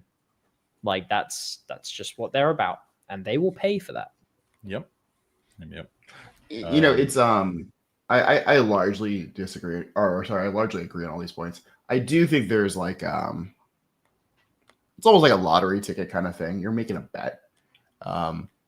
Because there is some potential PR bonus to this. I think about people like Scott Galloway, where he doesn't need any of this stuff. He doesn't particularly make money off this stuff, but way more people know who he is, are probably generally interested in the types of things he might be doing because he's managed to get on enough of these shows, talk about enough things in these clippable formats, such that now he's a person that people generally think is knowledgeable about a broad range of topics, even when they are beyond his expertise. And so for, depending on who, like for your average YouTube creator, absolutely not. But if it is much more of like a personal brand PR endeavor, I do think that it can be useful, though not revenue generating, to start pulling some of that stuff and just kind of putting it out into ether on the hopes that some of it might start to stick a little bit. But I think that's an interesting distinction, because how many is it Scott Galloway's business that's spreading Scott Galloway clips? For the most part, it's earned media. For the most part, it's people that are clipping podcasts and like sharing them of their own accord, the same way that Andrew Tate spread, also the same way that Iman Gadzhi spread. Scott Galloway is very, very smart and has actually had a brand business. And he knew that the way to spread, the way to build a business and a brand is through earned media, not from hiring somebody to do that for you, but from doing stuff that people are going to naturally be inclined to clip. Yeah, maybe he's not the best example for that then. I do think about a lot of podcasty type people. Who's the Diary of a CEO type? Diary of a CEO dude. Steve a lot of like the mid-sized ones have this whole like clip industrial complex around what they do, which probably does have some sort of correlation with other views that they are, with additional growing views on their other channels. But there is also a sense of like legitimacy that comes with, oh yeah, you know, it's that one podcast where whatever, where like my girlfriend has listened to a ton of Diary of a CEO, actually full podcast episode, because she started getting served clips from like some random other thing that she was interested in, such that now she is like a listener of it. And I'm like, you're like the opposite of like the early 20s dude that I would expect to be interested in this. But and I think that relates to this question here. Yeah. Because in some situations, Rod, what you're describing works perfectly as a vehicle to get more attention onto the long form stuff, but only if there's enough people paying attention to the short form stuff that then convert to the medium stuff, like longer clips, and people convert from those longer clips to the actual longer full form podcast itself. There's not only tiers, like different lengths of stuff to get people in wherever they are, but it also acknowledges two things. One of them is that consumers of shorts are, for the most part, not consumers of long form content, that there needs to be an ascension there. And really, the only way that you can get consumers of long form content from consumers of shorts, people that are habitually trained to just watch a thing, then watch another thing, then watch another thing, you have to cast such a wide net with such a large amount of short form content that it is almost absurd. I was talking to people who use this kind of strategy, and guess how many individual pieces of short form content they have to put out for it to be effective for their business? How many pieces of short form content? Guys, give me a guess. Like, what sort of term are we talking about? It's like how many, like per month or per week or per month? Is it going to be 1 or 100? Yeah. 1,700 individual pieces of short form content in order for it to be an effective channel. Is that many pieces per they're posting to each channel? So like 1,700 shorts, 1,700 TikToks, or is that so split? It's like 1,700, like, you know, one short that's been, you know, cut specifically for YouTube Shorts. And by the way, you can't just cut something for YouTube Shorts and then also have it work for TikTok. weirdly, what I've noticed and spoken to about with people is that TikTok, you can repurpose that for YouTube Shorts and you can repurpose that for Reels, but it doesn't go the other way. It's weird. So you actually have to what's working on Shorts that doesn't work on TikToks? It's often the case where sometimes people edit for Shorts and then try to repurpose it for TikTok. Doesn't work. Does not work nearly as well as if you originally edit something with TikTok in mind first and foremost, and then share that on Shorts, even with the TikTok watermark. Works better. Interesting. Do I know why? No, I have no idea. I'm not an expert in these things. I only know the experts, and this is what they report to me. So 1,700 individual pieces of short form content per month to make a strategy like this work. Yeah, and so then that's when you get into relying on, okay, who else is clipping this channel? Earned media. That's why that strategy works. IREV brought this up. Tate was able to get that earned media because people shared his clips with links to his course that they were getting paid to share those clips for. So you hit that 1,700 clips per month threshold because you're basically paying people to do it. It becomes a little Ponzi scheme. Not that Andrew Tate has ever done anything remotely unethical. I apologize for even insinuating that fact. But that's the kind of game that we're playing here. And again, like, I just wanted to talk about this like from 1,000-foot view before we get into the copy itself, because I do have quite a bit of knowledge and experience that I've built up with this stuff over the years and worked with a number of people that do this stuff regularly. And this is the game. Most people don't talk about the game. By the way, both of you guys just lost the game. Sorry. Lost the what? I'm so tired right now. I'm just trying to stay awake. Oh, I mean, it's listening to me. It's most people. That's my experience with most people. So, anyway, this again depends on the product. It depends on the value of the client. It depends on the certain, there's so much that this depends on that I can't possibly answer that question, because you have to sort of account for, like, okay, if you need to produce or get earned media for 1,700 individual pieces of short form content for the strategy to work, like, how much does that cost? How many people do you need to make that work? How do you make that work? And then what if this person is selling, like, I don't know, a $49 info product? Oy, oy, oy, oy, oy. One client at $49? Probably not worth it to you to work with them. These are all things that you have to keep in mind when you're talking about this particular strategy. Again, I'm very familiar with it.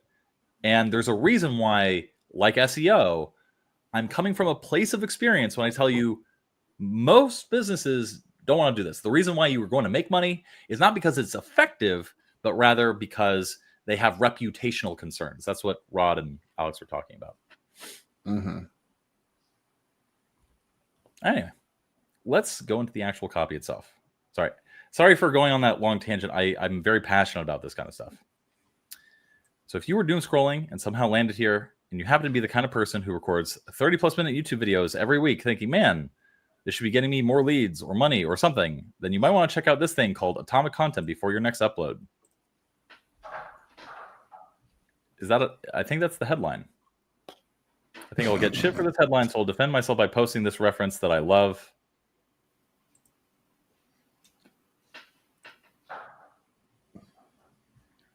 If you're driving down the road and you see a Finna station and it's on your side, so you don't have to make a U-turn through traffic, and there aren't 6 cars waiting for you and need gas or something, please stop in. And I love that he had that whole ad in anticipation of the criticism of the headline. Yeah. So there's a reason why this piece of copy works. It's because the headline is the ad. Yeah, it's not a landing page. This is a cutout coupon. Yeah. The reason why this works is because everything you read here, that's the ad. That's it. Clip in this coupon. And then you have these asterisks to tell you to like look down. And the purpose of these asterisks are not to give people more information. That's what they seem like they're doing. No, it's to draw the eye down to the bottom of the page where there's the fucking coupon. That's rhetorically and structurally and design-wise what's going on here. That's really cool.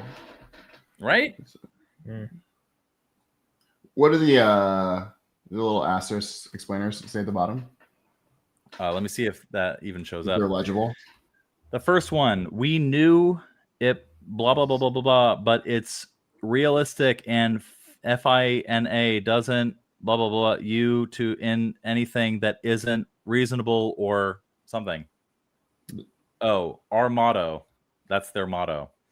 And then the second set of asterisks, 6 cars waiting for you and need gas or something, like oil, and 1,566 other items on your car might need. And then the 3 asterisk is, meanwhile, if you're missing a something cap and you I can't read that. I really can't read that. All right. Anyway. So yeah, listen. Dan Kennedy, I mentioned him twice today. I'm not even a huge fan of Dan Kennedy, but he said a few things that I find that are very good. One of his pieces of advice to people that are coming up with and drafting long form copy is that one of the things that you should try to write in your early drafts is and I quote, a 1,000 word headline. What are the 1,000 words that best sell or draw attention to your product? And then you're supposed to edit that. Jay Abraham has a few headlines like this that are just absurdly long. Now, here's the thing. This, as you see it, maybe it could work. I don't know if it will. I think if the page design was good enough, it could work. But I don't know if this headline is working for me as it is. What do you guys think? I think you can say more with less, I think is the primary point. And I don't really, I know this is pretty cynical, but like whenever I'm reviewing copy, I'm just like, could you say more with less? And you don't get a pass just because there's an ad you like that's kind of quirky and fun. I'm still going to look at this and say, ultimately, this would be stronger if you just called out who you want to talk to and show them what the unique thing that you have to say is. You know, so obviously depends what one thing is what ad they're seeing before this landing page also is going to have a big effect on what you say first. But generally speaking, stop being creative and just write shit that people will like.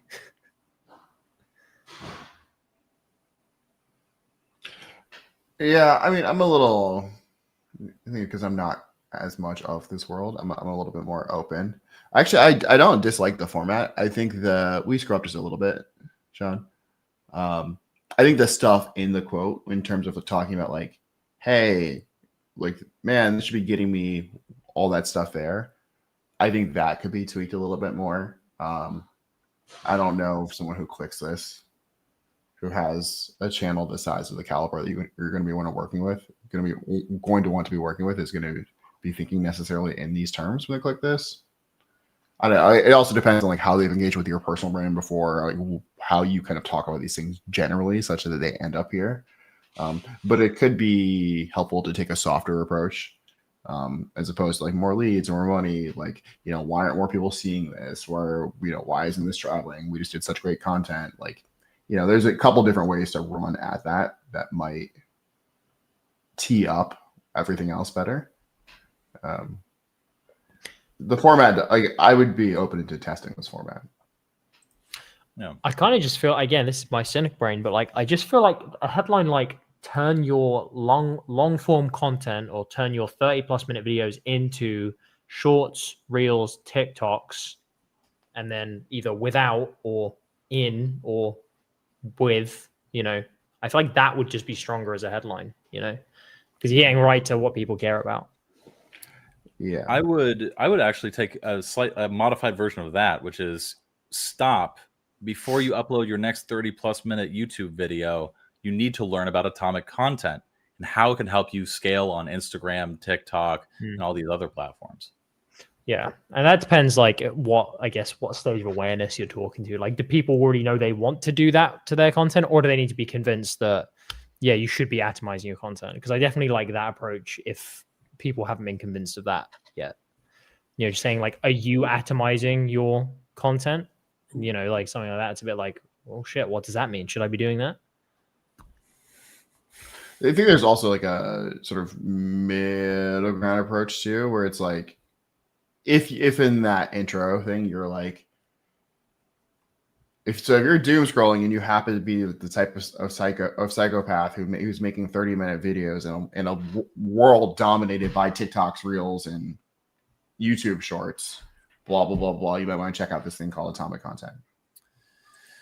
So here's the thing: if they already want this service, then something like this is a waste of their time. Yeah. Mm-hmm. That's the point that we're making. You have to write towards the stage of awareness that people are in.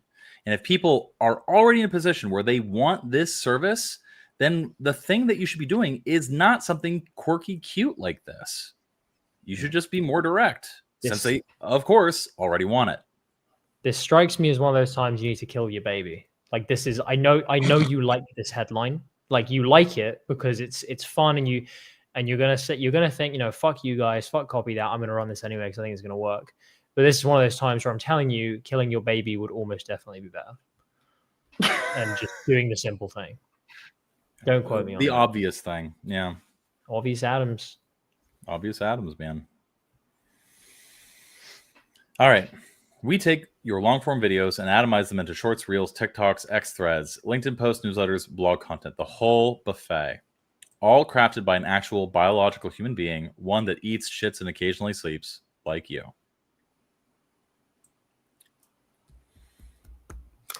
Does Very clear. Are these people? Yeah, like I much prefer this. Just one question: like, are these people? Are they anti-AI? Like, because I know you said, like, one of the things is, you know, you're going after the people who really hate AI. Like, would it not just be stronger to say, or to say within there as an addition, like, no AI? Because, like, the second line, I just don't think is getting that point across enough. Mm-hmm. Just say, like, no AI used or something like that. I feel like it would be a good addition if that's who you're going after. Yeah, I agree. I like what you're trying to do with the line where you're saying you are human. But for people who are thinking that they want a human doing this as opposed to AI, I think you have to push off against like some of why the AI is bad. And so you can even say stuff like someone who has taste, who likes things, who understands sarcasm or tone or whatever. Like, what are the things that AI sucks at that someone who has content that they feel like is deep and valuable and nuance is going to be expecting the AI to like not do a good job handling, and then talk about that. Yeah. I wonder if that's actually in here. Good news, bad news, Miracle Tech. It actually gives a shit about the brand. How it works. Not really selling against alternatives, not really showing advantages over AI. And also, is this you? Not you. Is this you, or is this your is this you, or is this your team? Like, is it, because if it's you, joke, if this is you, like, I would be selling you more if this is just you as a freelancer doing, you know, I'm Mateus, I'm Laura, like, I am not AI. I will edit your content into shorts that you can use again and again to build your profile or whatever. Yeah. Stronger. There's a brand, and she has an agency, but she's the sort of face of her agency. And she does sort of a similar thing, which is she helps people scale through organic on social media. She's very good. Her username is ADLEY, Adley. Really, really, really good. Not only at organic, but also paid social. Stupendously good. And guess what? She is a we, but she always frames her content and her ads from an I. People used my framework, etc. It's her team obviously helping her clients and stuff like that. But it's an I. It's a very clear relationship that she's building with people, especially since a lot of her organic content, a lot of her ads are of that, funny, personable, it's clear that she eats shits and occasionally sleeps. And so one of the things that I would sort of like want, to draw your attention to is that like, you don't have to like hide behind a we. You can be you, and you might actually get better results by being the person with opinions and characteristics and quirks who, says things like these kinds of lines, this kind of personalization. It's weird coming from an institutional voice, if that makes sense.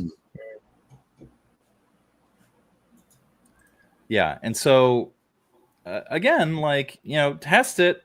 The only way to know is to test, but test this, what you got, against doing it as you rather than a we. So, and just to say one thing out loud too, that is true and has been true for a long time that we just never say. Framing your business as a person in 2025 does not make you less credible than framing it as an agency. I know there have been points in my career where I've been like, it'll sound better if it's a collective, it's a group, it's going to sound like I have a team, it's going to sound like I'm more important. That is not a thing. You don't have to do that. And so if being more personal is going to get you credibility, going to get you in, going to make you more, sexy to people, just be that. You don't have to try to dress it up, especially if you are just you right now. Because also if you set it up as like, I have this huge team, or we are doing this, whatever, and you can't scale stuff because you don't actually have a team, like, it helps you avoid awkward conversations. Yeah. Yep. All right. Let's look at some of the bullets and some of the copy, and then we will call it a day. And Alex, you can go to sleep, Mr. Tired Alex man. Yeah, I wake up in 5 hours. Oh my Lord. 5 extra brain. Well, tomorrow's Thanksgiving. What are you talking about? They don't give thanks. Okay. Not in Empire Land. That's a rebel holiday. Yeah, I know. I'm sorry to keep you up so late, buddy. It's all good. If you want to dip, me and Rod can sort of finish this up. Yeah, it's all right. I'll stay till midnight. It would be bad to not stay till at least midnight now. All right. 5 extra brands reach by showing up everywhere like an omnipresent force. Long form is powerful, but it doesn't spread. I'll turn it into scroll-stopping, shareable content that make your audience do your marketing for you. Hey, there's that earned media promise. Stop burning brain cells trying to think of short-form slop. I'll turn your big ideas into bite-sized dopamine hits. Stay top of mind even when you haven't posted. One video becomes a month's worth of content, still pulling views, clicks, and leads weeks later. No AI slop. Every piece is handcrafted to have your style, not a copy-paste from the promptosphere. Add a second marketing brain to your content strategy so you're not the only one thinking about reach, angles, hooks, and distribution. Don't take my word for it. And then testimonials. Here's the deal. This was a 13 out of 7 stream. Nice. You could be getting thousands, maybe hundreds of thousands of extra views, clicks, and leads just by showing up in more places, but you don't have time to edit, caption, design, schedule, rewrite, and format content for however many platforms. Have you tried feeding your content into AI? Came out soulless, generic, not you. I want to comment how, the writing here is very competent. We look at a lot of copy and we look at a lot of stuff, and there's a lot of basic level problems. That's not this here. The problems that we had here are way higher level than what this is. It's clear that this person has a voice, has a style, and has a competent copywriting approach. So very cool to see. Maybe you hired someone who said they'd handle it all, But guess what? They fed it to AI too, and you were disappointed again. The good news, that's happening because your content is good, well-researched, carefully written, and AI turns it into oatmeal. The bad news, there's no shortcut. If you want short form that actually works, a human with a brain and taste has to do it by hand. What do we think so far? I think this is more compelling than the top. I think the bullets were the weakest bit for me. Yeah. Because I think they were kind of three of them are basically saying basically the same thing. It's like, I kind of want specifics about your service that actually make it my life feel easier. You know, not just the benefit of what I'm getting from the content, but like, oh God, I haven't got to worry about that. Or like, oh my God, it's gonna, you know, mean I haven't got to stress about something again. Yeah. I mean, even just thinking about like how to tighten things up so that the text is just easier, like flows. Like long form is powerful, but short form brings the eyeballs. Something like that. Mm-hmm. You know? Yeah, I agree. You know, stop burning your brain cells trying to think of short form slap. I'll turn your big ideas into bite-sized dopamine hits. Like, instead of that, like, you did the big thinking, you know, let me do the hard work. You know, something along those lines. Or like, you know, you came up with the big idea. I'll make it bite-sized so everybody can love it. Just like finding ways to say the same thing with a similar sort of like punchy, playful style that's just tighter, that people can absorb much more quickly, is my opinion. Yeah. It's not some breakthrough miracle tech, just a damn good system for creators who give a shit about their brand, are known for depth, nuanced thinking, want short content that feels just as sharp. Like these bullets are better. Want short content that truly sounds like them. Don't have time to handhold contractors. Want visibility without burning out. And yes, hate making short form content. I don't know if I have a single comment about that. What do you guys think? Yeah, like I mean that's good, and I almost feel like that should be higher up as well.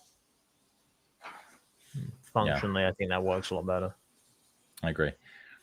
I think, Alex, next year I want to do something for Thanksgiving, and I want to invite you and your loved ones and family over for Thanksgiving, because American Thanksgiving is a special treat. Thanks. I would love to come. We would love to come. It's I've never experienced American Thanksgiving, so.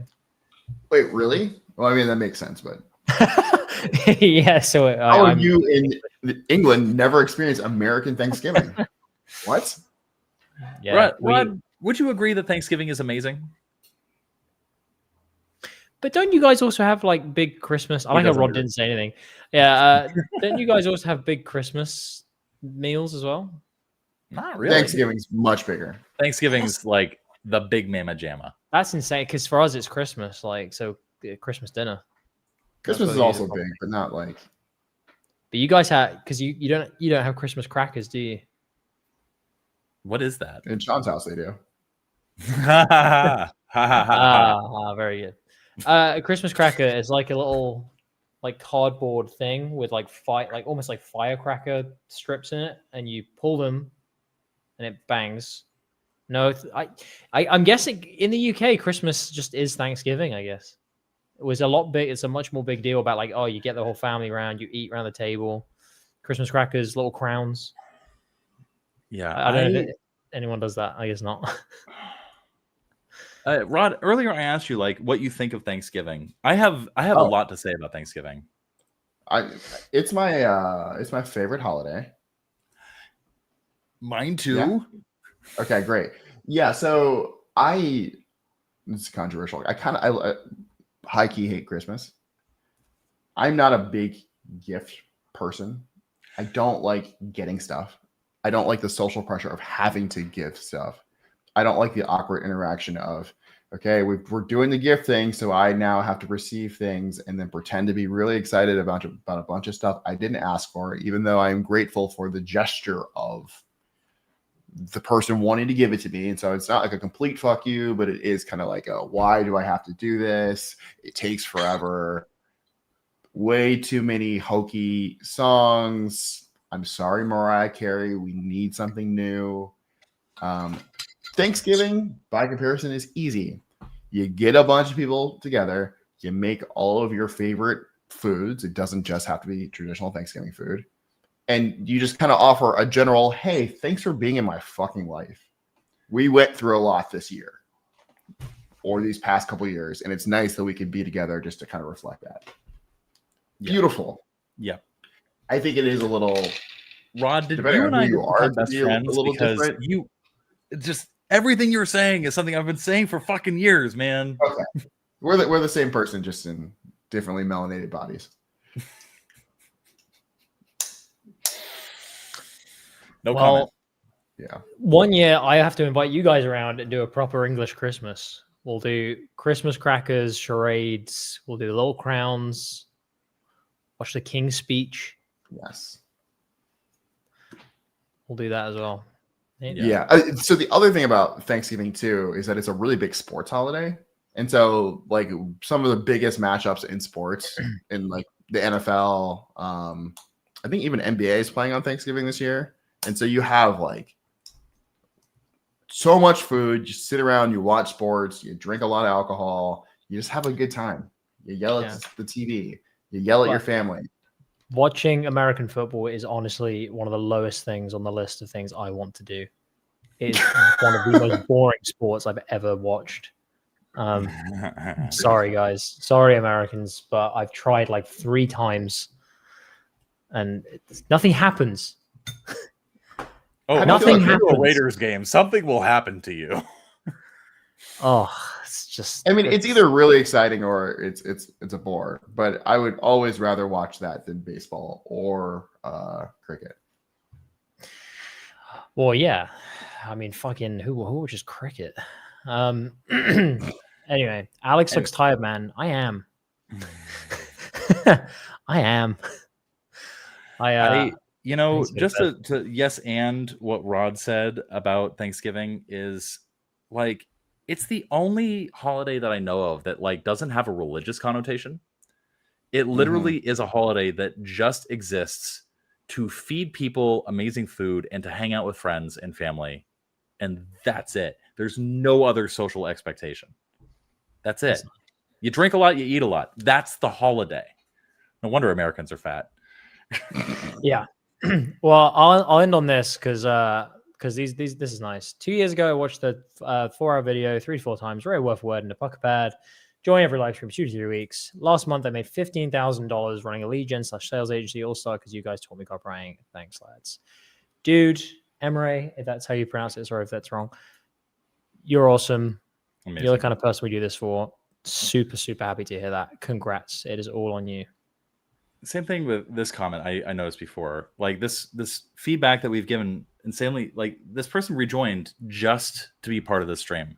And I can't tell you how much we appreciate like having people that like have been with us for a long time, have joined us and learned from us for a long time, have like bought our stuff and then employed it and actually seen benefits.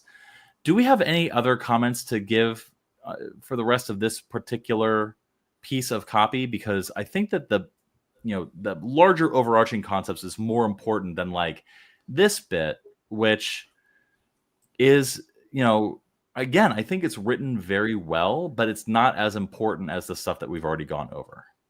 I agree. No, I agree. All right. I think much more important is for Alex to understand how great Thanksgiving is. I'm more than willing to come and experience it. I definitely am. I think it will be a lot of fun.